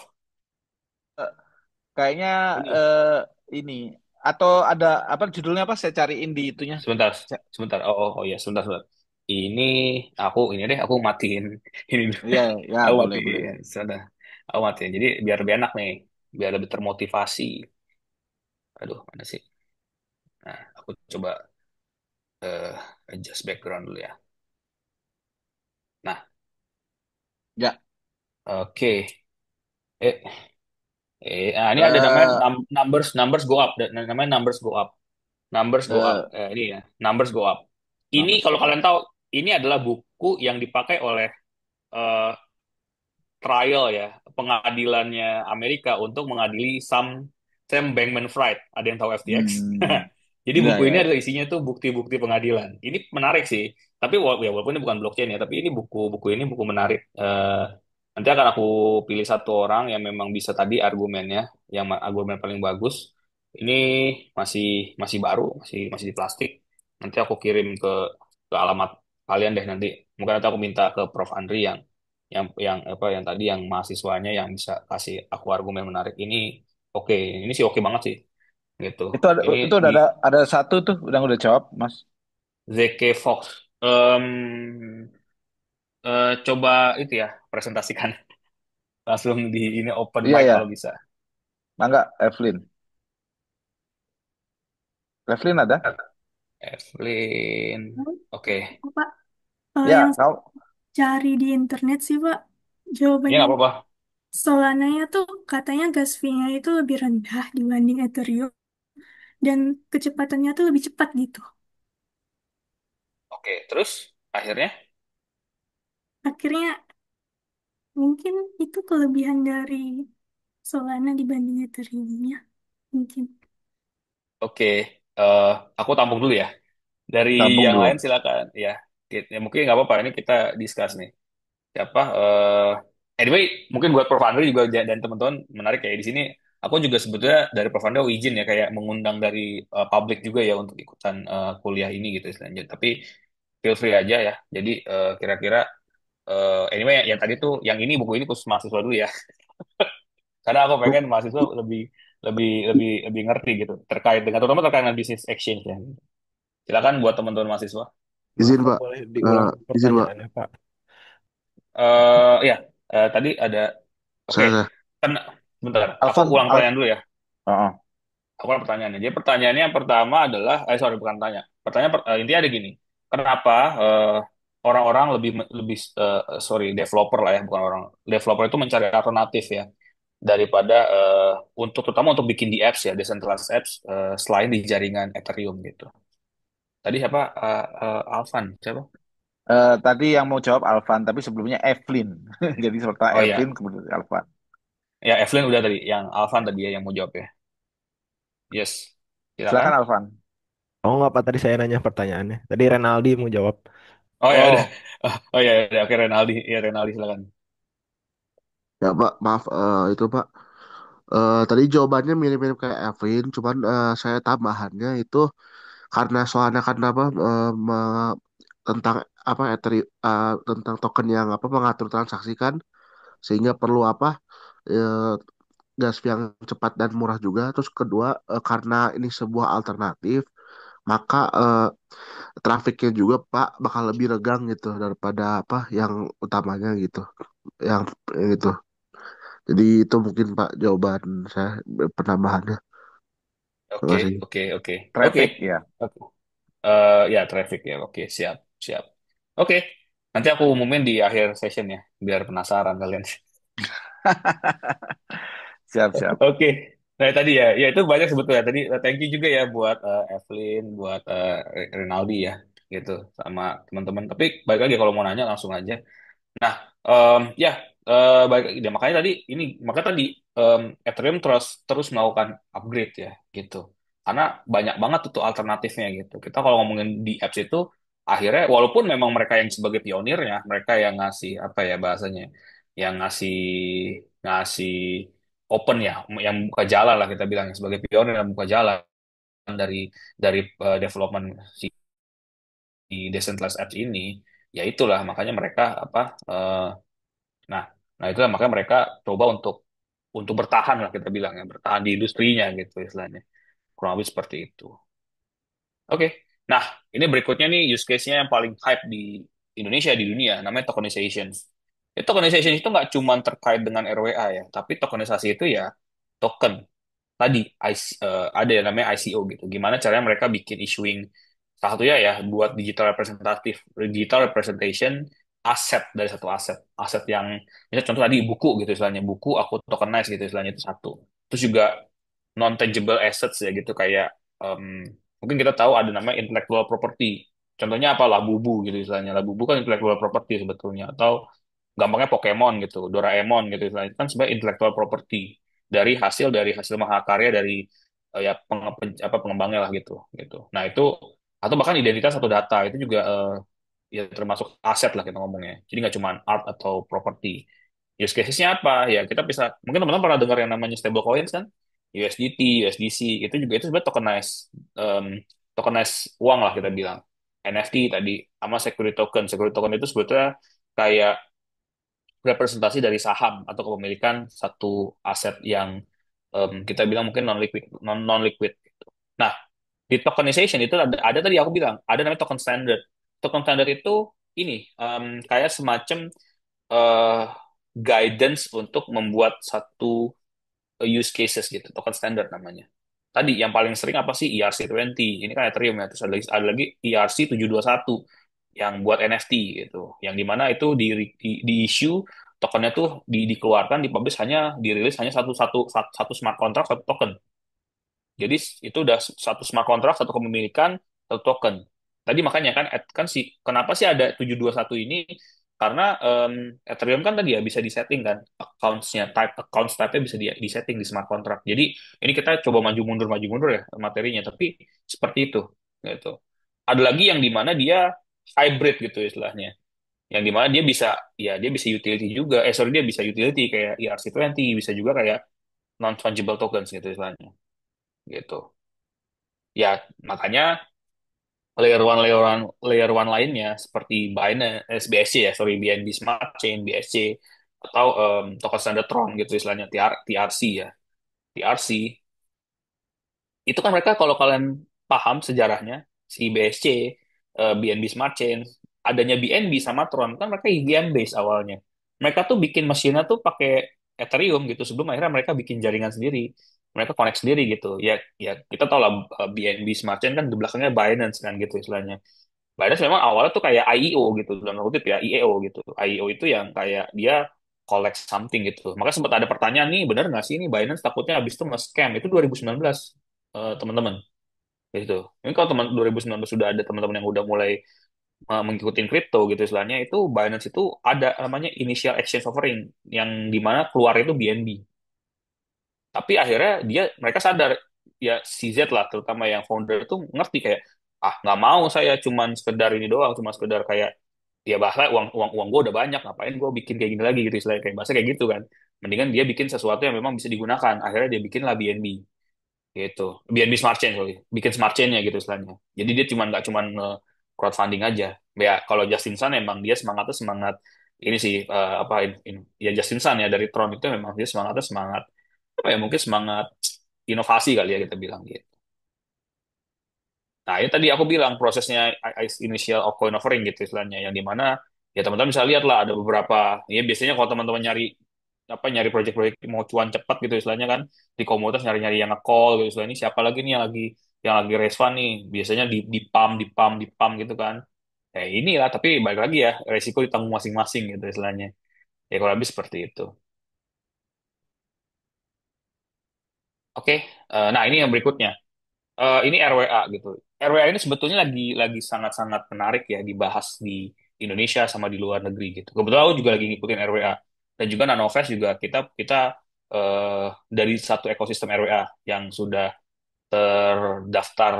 terregistrasi di ini ya, di sandboxnya OJK gitu. Nah, OJK juga sudah melihat RWA ini sebagai potensi otoritas jasa keuangan di Indonesia sebagai regulator. Jadi RWA ini sebenarnya kira-kira ini ada use case dari satu blockchain, mungkin nggak, ya mungkin kita terkait dengan paling dekat tuh financial ya, gitu istilahnya. Use case dari salah satu blockchain lah kita ngomongnya, yang dimana mereka mencoba untuk me- menjadikan aset-aset yang gimana ya bahasanya, aset-aset yang bisa di reachable gitu, yang kita tahu nih, ini awalnya susah, nggak bisa di reach gitu istilahnya, nggak bisa dimiliki, yang dijangkau lah, jadi yang lebih lebih lebih bisa dijangkau gitu. Makanya ada reward asset tokenization. Contohnya apa? Misalnya nih, em, yang saat ini di sandbox itu ada tiga use case. Ada tiga use case itu tokenize obligasi, yang di dalamnya ada nano-flash juga, terus habis itu ada tokenize emas, yang ketiga tuh ada tokenize property. Nah, itulah. Jadi mereka tuh mencoba untuk jadi gini, intinya adalah ada tiga komponen besar di RWA. RWA yang pertama tuh yang jelas dia harus ada real world business atau aset. Kalau teman-teman ngecek nih, ada satu oh kita bikin satu token RWA, siapapun lah orangnya. Apa backing, apa aset belakangnya itu apa? Yang yang harus dikritisasi ya. Aset belakangnya apa? Properti kah? Propertinya mana? Gitu. Bonds kah? Bondsnya mana? Bisa nggak sih project ini membuktikan kalau dia ada obligasinya? Gitu. Dia ada tokenisasi emas misalnya, dia ada emasnya gitu. Yang paling gede tokenisasi emas yang di dunia siapa sih? Teman-teman tahu Paxos Gold atau PaxG? Nah, itu tokenisasi emas. Ada lagi Tether yang dia bikin USDT, dia bikin XAUT kan. Apa Tether Gold. Nah, itu adalah RWA paling RWA jenis RWA. Sebenarnya RWA itu udah ada dari kapan tahu gitu. Cuman istilah reward asset itu baru muncul sekarang setelah ada gembar-gembornya RWA Coalition di US gitu. Nah, prinsipnya adalah satu tadi, ada aset real asetnya. Yang kedua, bagaimana cara aset ini menghasilkan? Karena kalau aset ini nggak menghasilkan, dia nggak bakal menarik di sisi investor gitu. Yang dimana ini kayak ibaratnya gini, aku punya kosan, kosanku bisa menghasilkan satu bulannya 2 juta, tapi aku pengen kosanku ini berkembang. Jadi aku melakukan tokenisasi di kosanku. Aku membagi revenue-ku 2 juta tadi, let's say 1 juta lah, 50% gitu. Aku ngebagi revenue-ku 50% ke orang lain. Sementara orang lain tuh bisa masukin ke aku tuh kayak 10 juta gitu. Kan berarti kan aku dapat duit 10 juta, aku kasih ke dia per bulan 2 juta. It seems like Ponzi, no. Karena dia punya, let's say, dia bisa ngegugat aku gitu. Karena kan dia punya kepemilikannya gitu. Kepemilikan di mana ya, di smart contract di blockchain gitu. Makanya RWA ini tuh harus dipisahkan dari spot market. Ini agak sedikit ini istilahnya. Spot market itu kayak Bitcoin yang dijual di crypto exchange pada umumnya gitu, itu spot market. Beda yang main futures, sorry ya nggak aku sebut ya. Jadi itu spot market. RWA itu harus dipisahkan dari spot market. Karena kenapa? Karena cara mereka bertransaksi, cara mereka apa ya bahasanya, di diawasi itu tuh beda dari dari spot market pada umumnya. Gitu. Nah ini nih tadi, tapi ini sedikit contoh ya. RWA pun ada eh, kayak komparasinya antara Ethereum lawan Solana, Ethereum versus Solana. Ethereum memang sudah dari awal sudah baik lagi, memang dia sudah dirancang untuk jadi apapun. Kita bisa lihat tadi, ini nih token standarnya namanya ERC 3643. Ini tuh sebetulnya apa ya tadi, Ethereum Improvement Proposal, dan juga untuk masukin ke ini. Ini khusus RWA. RWA ini sebetulnya dia tadi aku bilang di awal, ini sebenarnya public permission blockchain. Mungkin Prof. Andre jadi salah satu apa ya, jadi salah satu ini kan apa yang mungkin kita bilang juri ya kali ya, Prof ya, buat IDBA ya kita bilang ya Jo. Nah itu kan berarti ada beberapa ya yang tokenisasi kan juga, dan juga Prof. Andre juga ngecek gitu istilahnya. Kira-kira apa sih yang dipakai jaringannya gitu istilahnya ya Prof ya. Jadi kayak yang nanti RWA misalnya ada satu project tokenization gitu istilahnya. Nah tokenization ini pakai jaringan apa gitu. Apakah dia public permission? Dia malah public. Nah kalau yang public ini ya patut dilihat lagi nih, maunya kayak gimana gitu. Karena kalau udah public, levelnya kan agak sedikit tricky ya untuk diawasin gitu. Nah itu ya balik lagi perbedaannya antara RWA, sorry, antara Ethereum itu kita ya balik lagi tadi dia nyebut Solana lebih murah. Ya it seems right itu istilahnya, itu betul. Cuman memang balik lagi bagaimana mereka menempatkan dirinya ya, si project RWA-nya gitu. Mau pakai Ethereum atau pakai Solana, yang jelas logis. Kalau ternyata let's say dia di Ethereum memang dia mengandalkan eh, apa ya, mengandalkan lebih ke seamless di development-nya. Tapi kalau Solana, Solana itu biasanya dia yang mengandalkan scalability-nya, yang dia memang buat transfer cepat. Aset itu ditransfer cepat, secara cepat, transfer value-nya. Kalau Ethereum memang berdiri di sana, gitu. Dan tentunya juga balik lagi ya, di sini kita contoh nih, contohnya apa kalau yang si project-project Ethereum? Ya ada Centrifuge, CFG, kalau di tokennya namanya. Centrifuge ini dia ngedevelop platform khusus buat RWA, yang memang dia under Ethereum, gitu istilahnya. Dan dia memang fokusnya si CFG ini atau Centrifuge ini tuh ada di keuangan sama di real estate, gitu. Mereka ini kayak platform ya, gitu, platform RWA ya, gitu. Nah ini mereka kayak tokennya sudah lebih dari 250 juta dolar gitu, asetnya ya, gitu. Nah kalau Solana, Solana ini dia lebih lebih dekat ke industri keuangan gitu. Jadi nanti mungkin aku pilih pemenangnya yang lebih eksplisit. Tapi kalau teman-teman mau ada yang jawab tadi, itu pertanyaan masih ini ya. Pertanyaan diskusi tadi masih open ya. Kalau teman-teman masih ada yang mau ngasih argumen lebih detail lagi, lebih komprehensif lagi, aku sih lebih apa lebih ini ya, lebih appreciate gitu istilahnya. Gitu. Nah ini tadi yang RWA yang Solana ini kita kita bisa lihat lah.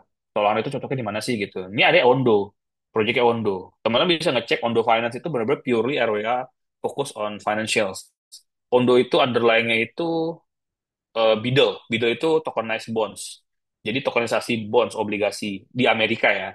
Gitu. Ondo juga ya balik lagi, makanya si Ondo Finance ini tuh dia melakukan tokenisasi itu buat keuangan. Aset keuangan, sorry. Gitu. Ya, banyak sih sebetulnya yang masuk Solana juga gitu. Cuma memang yang paling besar dari Solana itu memang terkenal itu dia sering banget dipakai buat di financial assets. Nah, ini jadi tadi kan kita ngomongin blockchain, gimana oke-nya, gimana use case-nya gitu. Aku pengen di sini teman-teman nanti kalau yang teman-teman develop blockchain, teman-teman bisa think through lebih dalam. Sebetulnya butuh nggak sih kita blockchain gitu istilahnya. Jadi ini aku sekedar membalancing ya dari ini ya dari apa ya dari materi-materi yang tadi gitu istilahnya. Ini juga yang sering banget aku ngobrol sama mungkin kalau teman-teman ada teman-teman dari senior-seniorku juga di blockchain gitu istilahnya. Terutama konsultan blockchain gitu istilahnya. Kalau kita jadi konsultan blockchain ataupun apapun lah yang soal blockchain, kita harus mempertanyakan sama klien ataupun sama pihak gitu. Sebetulnya lo butuh nggak sih blockchain gitu istilahnya? Kalian tuh butuh blockchain atau jangan cuma butuh database biasa aja. Itu ya makanya define your perspective, define your needs gitu. Kita harus mendefinisikan kebutuhan kita. Ini sebetulnya dari World Economic Forum ya. Ini memang udah lama banget, tapi memang ini masih relate. Sebelum kita implementasi blockchain, kita harus pertanyakan dulu. Ada 12, sorry, 1, 2, 3, 4, 5, 14, sorry. 14 pertanyaan yang dia menuju ke solutions gitu. Salah satunya, ini yang to be honest ya, yang obvious gitu. Is there a need for a trusted central authority? Kalau kalian jadi kalau kalian misalnya kalian sebagai perusahaan nih punya teknologi, kalian mikir oh blockchain kayaknya oke nih gitu istilahnya. Kalian harus ya balik lagi kita pertanyaannya, lo masih butuh central authority nggak gitu? Lo masih butuh pengawasannya nggak gitu istilahnya gitu. Kalau misalnya dia yes, kita bisa cek. Kalau misalnya dia yes, most of them yes, itu tuh masuk ke data warehouse, specialist database, NoSQL database, ya single server, distributed clouds, gitu. Jadi kalau nanya loh, bedanya apa blockchain sama distributed clouds? It's different gitu. Blockchain is different game lah.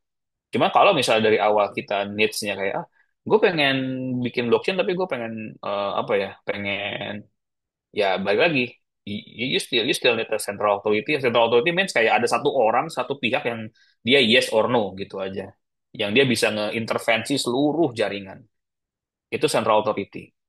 Kalau misalnya kayak oh enggak kok nggak perlu gue pengen lebih tersebar, oke kita ke pertanyaan berikutnya gitu. Needs kayak lo mau yang kenceng atau yang biasa-biasa aja gitu ya. Istilah kayak TPS ya, transaction per section gitu istilah transaction per second, sorry, transaction per second. Ini yang tadi, yang scalability, dem dem dem dem dem kayak Solana, yang dia cepet banget kan, gitu. Yang dia ngirim ngirim ngirim apa yang ngirim data ataupun validasi itu cepet, gitu. Kalau ya nggak perlu lah biasa aja. Oke, kita next ke pertanyaan berikutnya, gitu. Kayak capture massive amount of data.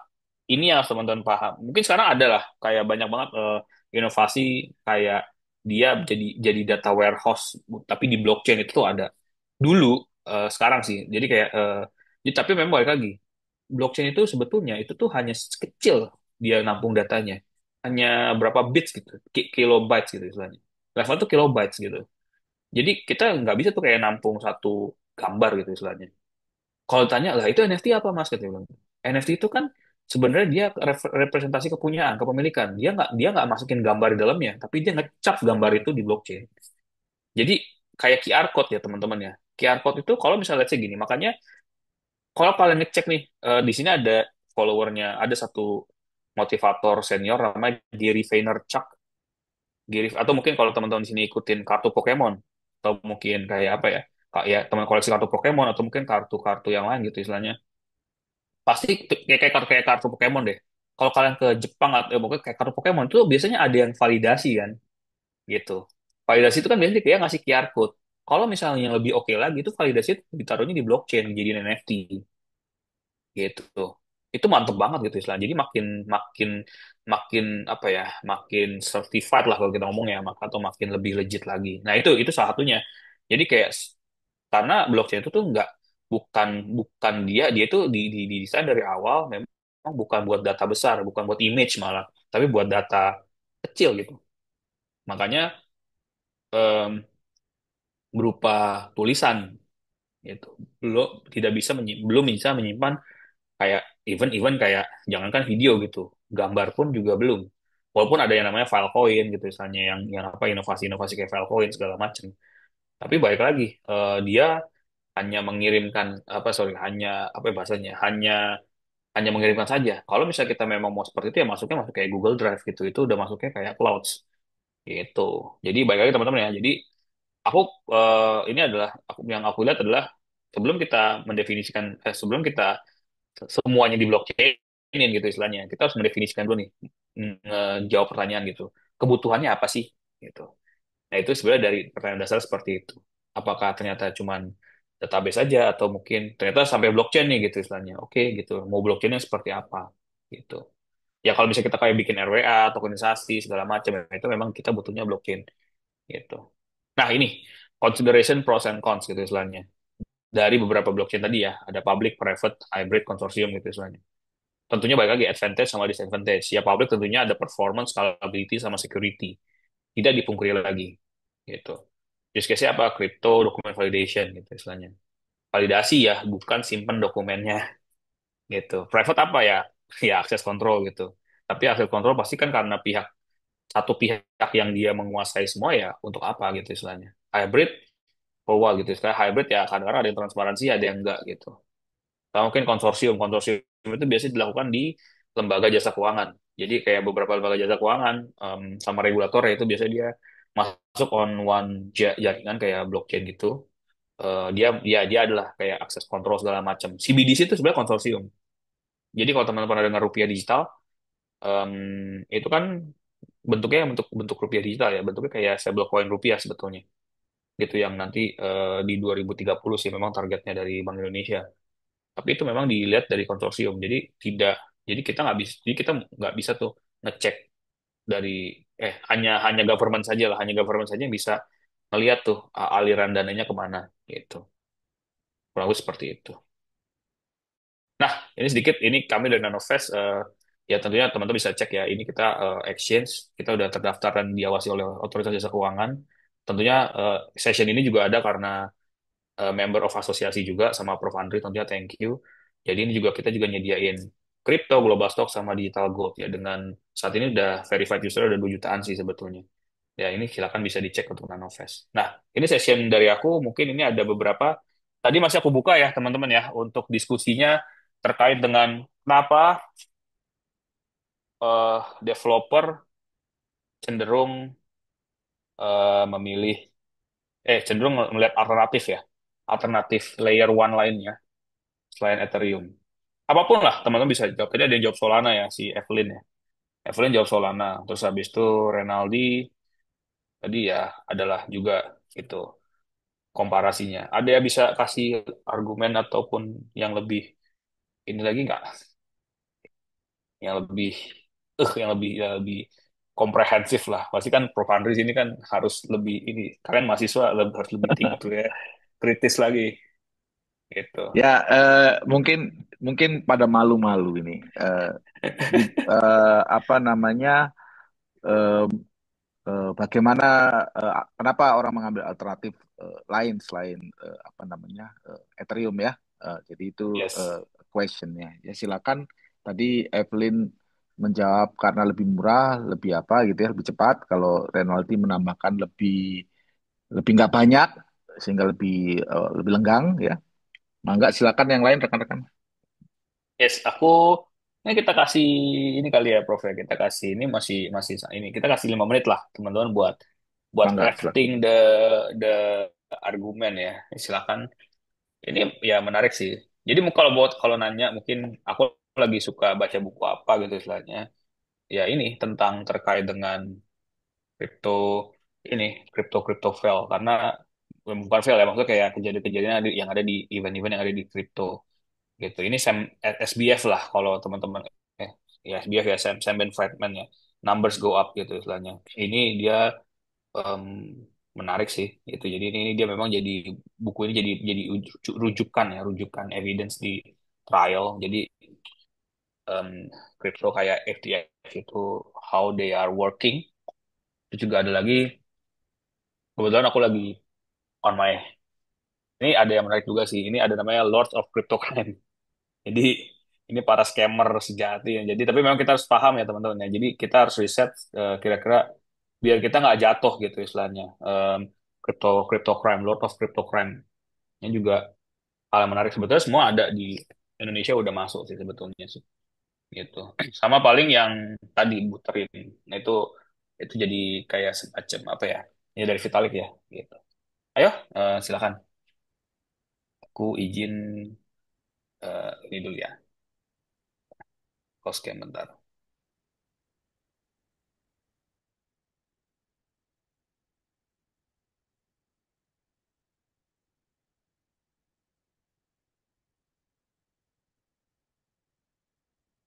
Mungkin rekan-rekan kalau ada yang ingin bertanya juga silakan ya dilanjutkan pertanyaannya. Ya, betul. Silakan. Yang mau nanya soal Ethereum atau mungkin kripto kali? Ya Izin mungkin bertanya soal. seputar Nanovest, Pak. Waduh, oke siap. Eh, Siap, Mas. dan exchange lokal lain lah ya. Ini pertanyaan itu. Saya penasaran kenapa exchange lokal tuh masih sedikit yang memiliki fitur leverage trading atau futures gitu. Di Nanovest sendiri kan saya tidak ada Hmm, gitu fiturnya. ya. Jadi ini Alvan ya. Iya, ya. Oke. Ya, sorry. Jadi ya satu kita harus pahamin futures trading itu adalah bagian. Jadi gini, di Indonesia sebenarnya gini, di Indonesia itu lebih karena compliance dan regulasi gitu. Itu satu. Kenapa sih compliance sama regulasi? Karena futures trading itu part of yang berbeda daripada yang spot. Saat ini yang diatur tuh spot market. Futures itu tuh berbeda regulator. Sorry, udah mau masuk sama-sama di OJK sebetulnya. Tapi memang baru baru untuk mereka. Jadi ini aku sedikit spill ya. Gimana caranya bikin buka futures. Satu, kalian harus punya perusahaan futures. Pialang berjangka. Yang kedua, kalian harus punya sertifikasinya. Yang ketiga, dan itu ada yaitu regulator yang bikin gitu istilahnya. Yang ketiga, itu harus kalian ada ya, balik lagi ya, bisnis modal segala macam. Yang keempat, kalian harus punya ya terkoneksi lah gitu. Platformnya, development, itu kan tentunya panjang ya prosesnya kayak bikin aplikasi baru gitu. Makanya kenapa sih di Indonesia itu masih sedikit yang memang dia mengutilize futures, derivatif, perpetuals ya. Itu ya karena hal seperti itu gitu. Karena dari awal ini baru dibuka, yang pertama baru dibuka dan juga yang memang pasarnya masih grow. Dan juga prosesnya tadi ya semoga ya dari Nanovest dan juga asosiasi juga saat ini kita juga sedang mencoba untuk membuat itu lebih simpel lah ya gitu biar orang-orang juga bisa masuk ke produknya gitu. Kurang lebih seperti itu sih. Ya, oke, Gitu. makasih, Pak. Ya, ya mungkin kita Izin bisa. jawab yang tadi boleh nggak Pak? Oke, silakan Heraldo ya. Jawab yang tadi itu kan pertanyaannya kurang lebih kenapa developer itu cenderung melihat alternatif tier one ya Pak, selain Ya, Ethereum. ya betul. Untuk di apps ya, untuk di apps. Ya, mungkin saya jawabnya itu karena biaya pengembangannya itu mahal Pak. Karena yang saya cari tadi di internet itu deploy kontraknya itu bisa menghabiskan sekitar 500 sampai 2000 dolar Pak untuk gas fee-nya doang. Itu Hmm, belum biaya maintenance dan upgrade. Itu alasan hmm. kenapa para developer itu memilih alternatif selain Ethereum. Kurang lebih seperti itu. Oke, oke. Oke, menarik, menarik, menarik, menarik. Oke, thank you Heraldo. Kita tadi berarti ada tiga ya, ada Evelyn, ada Renaldi, sama ada Heraldo. Ada lagi? Atau mungkin ada yang mau nanya, silakan ini kita langsung buka aja. Bentar, di sini tuh selain mahasiswa ada nggak ya? Sepertinya ada, Mas. Ada, Ada. sepertinya. Oh iya, Ya. iya. Ya nggak apa-apa lah. Ayo, silakan buat teman-teman yang memang mau ditanyakan langsung saja. Ini. Oh, masih ini sih, masih. Jadi memang, oh ya mungkin sedikit soal RWA ya. Jadi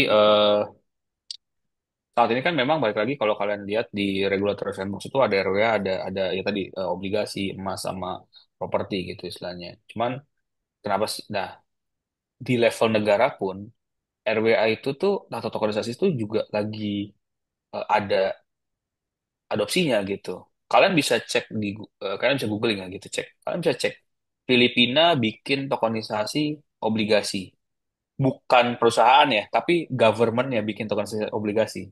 Jadi aku atau tadi mungkin nanti Prof kalau misal dipanggil sama Kemenkeu atau Bank Indonesia atau OJK soal eksplorasi tokenisasi obligasi itu pasti nanti akan ada dekat-dekat nih Prof. Jadi Hmm. kayak kan karena kenapa? Karena Filipina, Thailand tuh mereka bikin si apa Hmm. SBN ya atau sukuk Hmm. atau obligasi itu Ya. ditokenisasi.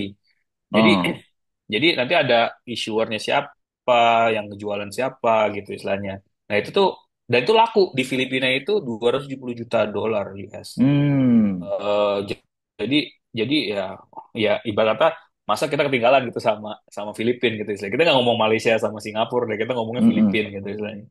Itu Sama jadi ya. yang Filipina betul. kan mirip sama Indonesia ya sebenarnya karakternya. Makanya Ya. makanya Itu itu kalau kalau nggak salah ada mahasiswa saya juga yang bikin risetnya itu ada kayak itu Sigmal itu. Bikin riset kayak gitu SBN ditokenisasi. Kalau nggak salah ya, kalau saya nggak ya. salah. Jadi mungkin secara internal juga cerita memang dari karena Nanovest kan ada eh, Mm-mm. satu ekosistem lah namanya IDDB, Indonesia Digital Bonds namanya. Jadi Mm. IDDB ini di regulatory sandbox dan memang kita komunikasi terus dengan otoritas gitu. Jadi ya balik lagi tadi adalah satu waktu kita diajak brainstorm lah sama Kementerian Keuangan ini spill sedikit ya teman-teman. Jadi kayak Mm. untuk Mm. kita di digital SBN ya atau digital obligasi, obligasi digital lah Ya ya. kalau kata ini gitu. Mungkin nggak masalah di sini. Aku juga nge-encourage teman-teman mahasiswa untuk bikin risetnya karena ini Mm-mm. bagus banget yang memang nanti kami bisa sampaikan ya gitu istilahnya. Kebetulan aku tuh Prof tahu aku tuh head of strategi riset sama government Mm. relations di Nanovest. Jadi Oh, timku tuh oke. sebenarnya isinya anak riset semua. Jadi Oke. jadi ya gitu. Jadi ya teman-teman silakan. Ya gitu sih. Jadi ini lagi dicanangkan sekali lah. Tapi baik lagi ya untuk apa networknya pakai apa networknya ya kita mau coba yang ya dari government tuh lagi coba ngelihat lah yang bagaimana network yang memang paling compliant network tuh layer one ya entah itu Ethereum kah Solana kah karena mereka berdua tuh bisa di public permission teman-teman jadi kalau kita lihat ini mereka kan Ethereum ini kan terkenal public blockchain kan mereka tuh punya Mm. satu development lagi buat jadi public permission yang dimana di isolate buat RWA makanya ada kayak atau standar-standar kayak Ethereum ya kayak ERC 343 kayak gini dan Solana juga ada gitu. Ada lagi? Tadi ada Alvin, Renaldi, sama Heraldo. Silakan ini sebelum sebelum di penghujung atau nanya juga silakan. Hikmal, kamu ada nggak online nggak Hikmal? Ada, Sir. Ya, kamu ada pertanyaan nggak? Kamu kan ngerjain itu. Waduh, ntar, Sir. Saya, Kon- saya masih... konfirmasi, konfirmasi. Bener nggak itu SPN mau bener bukan masalah bener kan kalau kalau Mas Musa udah bilang pasti bener ya. Tapi challenge-nya apa itu? Kenapa SPN nggak di tokenisasi sejak lama? Karena Kementerian Keuangan belum paham atau teknikalnya nggak ngerti gitu ya. Sebenarnya kan mereka orang keuangan udah pasti paham ya, tinggal Betul, merubah mediumnya kan. betul, betul. Nah, betul tuh Pak, betul. Jadi dari OJK sendiri memang mereka bilang lah ini cuma nambah channel doang, enggak Bu ya, cuma jadi satu satu SBN beneran, satu digital gitu aja. Kayak Iya, emas aja kan, iya, makanya. iya. Cuman Makanya tuh gitu. meyakinkan bahwa digitalnya itu nggak dipalsukan kan gitu ya. Iya, Kalau iya, pertanyaannya ke Kementerian Keuangan kan pasti seperti itu. Ya menarik tuh, gitu, bagus. gitu. Yuk, Nanti kalau rekan-rekan, misalnya ya ya, silakan. jadi nanti kalau misalnya teman-teman ada yang eh, akhirnya jump into a research dan memang apa ya, mungkin butuh insight ataupun kayak gimana, nanti feel free aja untuk kita brainstorm. Itu pasti Hmm, aku juga ada beberapa waktu itu juga dari Prof Andri juga yang ada discuss juga ya. Itu dengan hmm. apa dengan timnya yang memang apa ada yang jump into the brainstorm dan keren sih. Sampai masuk ke jurnal itu jadi modal yang bagus banget kan gitu istilahnya. Ya, lagi working hard itu Hikmal beresin jurnal nih soal. Betul, Sir. Ya, yang lain teman-teman silakan ada pertanyaan nggak? Kita masih ada waktu. Silakan explore hal-hal yang nggak dipahami Yes. berkaitan dengan Ethereum atau blockchain secara umum, berkaitan dengan industri, baik teknologi maupun praktikal, literasi dari publik, bagaimana. Ini pertanyaan yang harus ditanyakan tuh kadang-kadang kayak gimana sih market Indonesia? Itu kan hal-hal yang membumi ya. Kita jualan canggih-canggih, Iya. orang Indonesianya ngerti nggak itu. Misalkan ya, silakan ditunggu pertanyaannya. Ada yang mungkin mau tahu ini ya apa kayak apa yang terkait dengan bagaimana terkait industri terkait dengan Indonesia di compare sama luar, habis itu kayak asosiasi mungkin gitu silakan aja kalau misalnya ada mau nanya gitu. Ini saya tunjuk aja supaya nanya nih. Bayu ada nggak Bayu? Bayu, kamu hadir? Namanya ada, orangnya ada nggak di depan di depan laptop? Ada Bayu, Baby ada nggak Baby? Ya, Ada, Pak. Baby ada. Ya. Ini Baby mungkin ada yang belum dipahami dari banyak hal. Silakan pertanyaan, Baby. Sebentar, Pak. Nah, silakan.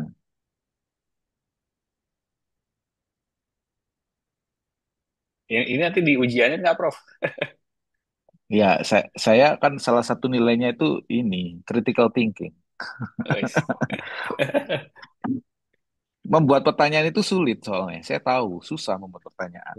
Dan diberikan Betul. fakta, bikin pertanyaan itu susah. Ya. Karena em, itu juga sama mungkin mereka kayak kalau teman-teman yang mau even kayak mau buka startup gitu ya. Kita ngomong seperti itu dulu kan pasti kan Hmm, berasal dari pertanyaan ya kan kayak problem statement lah. pertanyaan. Makanya ada problem statementnya gitu. Jadi ya sama Bitcoin problem statementnya karena ada masalah di industri keuangan gitu terkait dengan Hmm, jaringan. Gitu. hmm. Terus Ethereum juga ada problem statement ya kan. Problem statement Ethereum bagaimana caranya bisa bikin Bitcoin lebih baik lagi dan juga bisa dipakai untuk semua orang, di develop untuk semua orang Ya, dua ya. problem statement. Makanya Solana juga problem statementnya bagaimana caranya bikin blockchain yang memang mempunyai skalabilitas yang tinggi dan juga bisa di ini ya gitu. Oke, sambil menunggu baby, Nasril. Nah, Nasril suka nanya ini. Saya tanya yang aktif-aktif lah. Nasril, kamu ada nggak Nasril? Wah, ini kayaknya Bayu, Nasril tadi nggak ada ini. Ya, saya cek lagi nih ya. Nah, ini Sarafina, ada nggak Sarafina?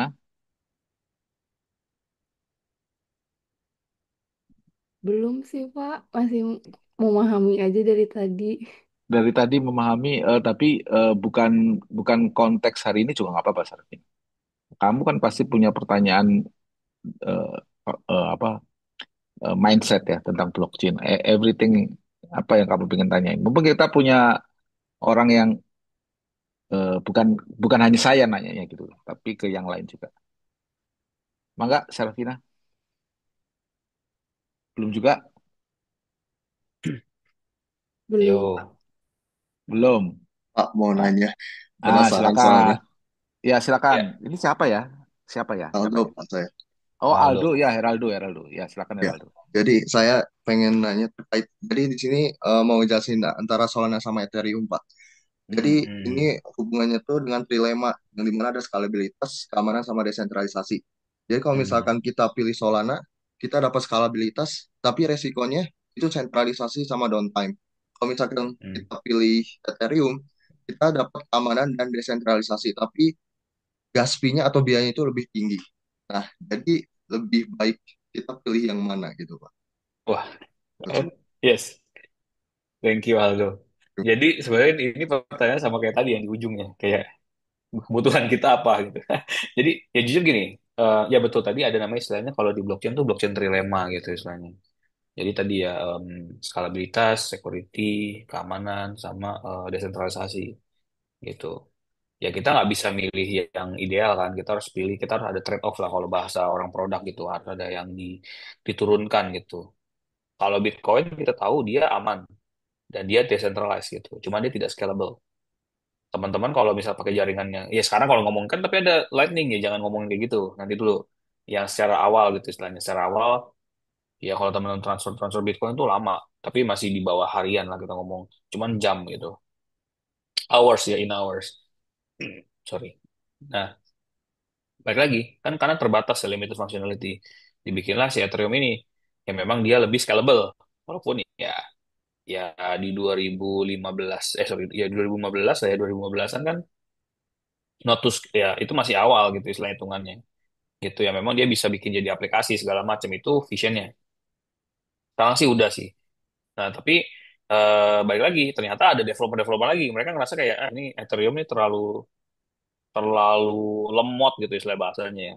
Adalah em, Solana gitu istilahnya ya memang dia bikin kayak oh, gue mau lebih cepat tapi ya salah sayangnya Solana mungkin teman-teman bisa ini deh googling deh Solana itu sebetulnya kan sering banget outage kan eh bahasanya apa ya outage sorry sering banget Hmm. outage itu kayak kayak ini tiba-tiba berhenti di jalan gitu istilahnya kayak lah kan blockchain kan desentralisasi harusnya jalan terus gitu istilahnya kenapa tiba-tiba halted tiba-tiba dia halted gitu istilahnya di berhenti gitu istilahnya ketika apa jaringannya berhenti gitu. Ini kenapa gitu? Pasti ada something dengan desentralisasinya.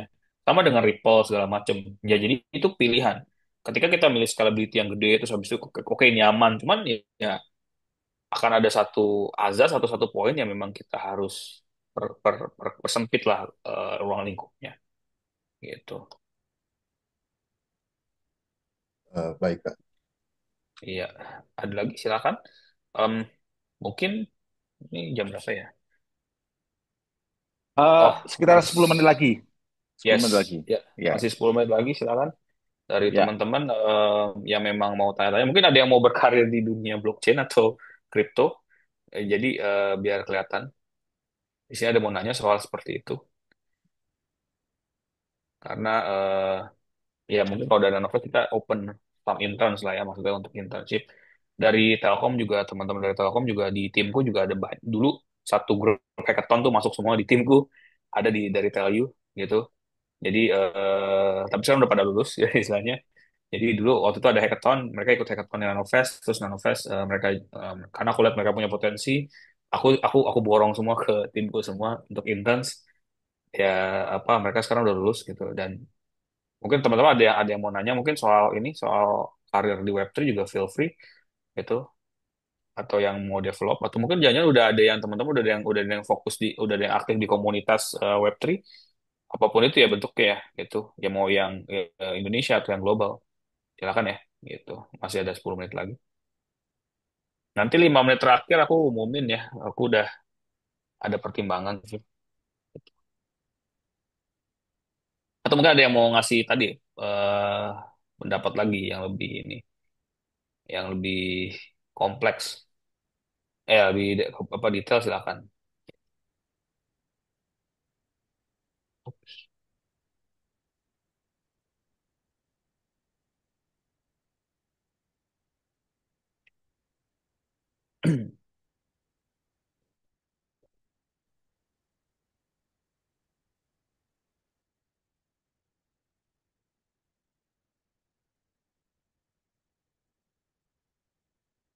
Oke eh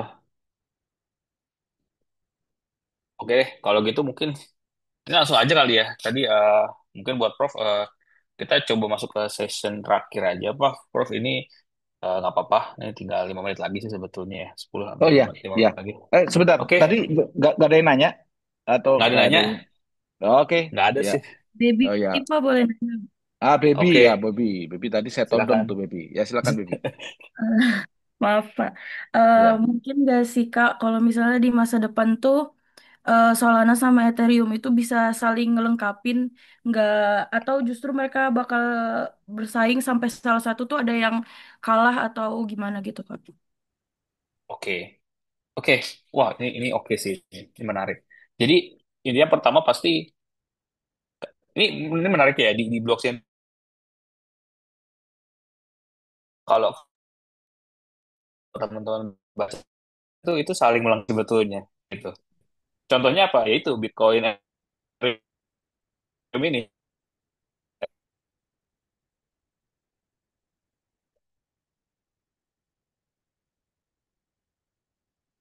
di Eh, istilah Mas Mas Musa putus-putus ya ini. atau enggak? Rekan-rekan gimana? Putus-putus, Pak. Oh, Mas Musa, halo? Ya, kayaknya beliau lagi putus-putus nih.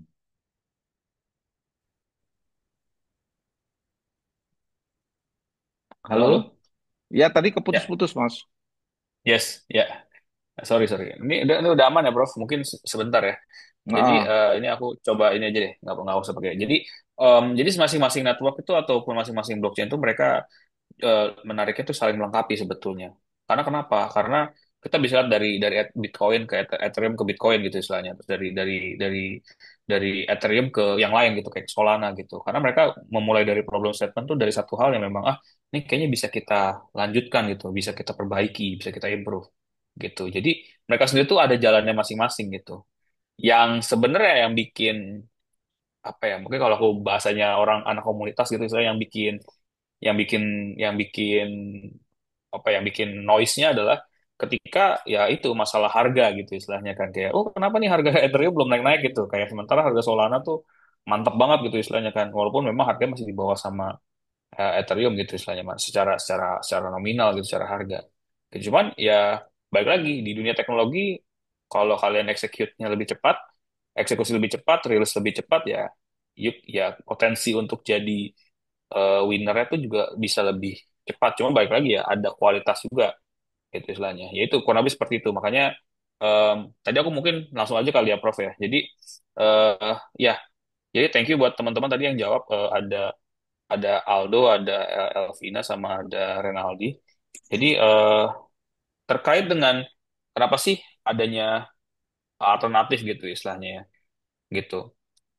Karena gini, karena memang balik lagi ya, orang-orang melihat kayak Ethereum itu tuh em, dinilai satu ya, memang satu terkait dengan gas fee ya, itu pastilah apa production cost-nya itu tuh dia dia pasti ada lah. Kalau orang bisnis pasti kan dia ngitung ngitung biaya kan, gitu nggak mungkin nggak ngitung biaya gitu. Itu satu. Yang kedua memang terkait dengan skalabilitas sama mungkin bagaimana cara penggunaannya gitu.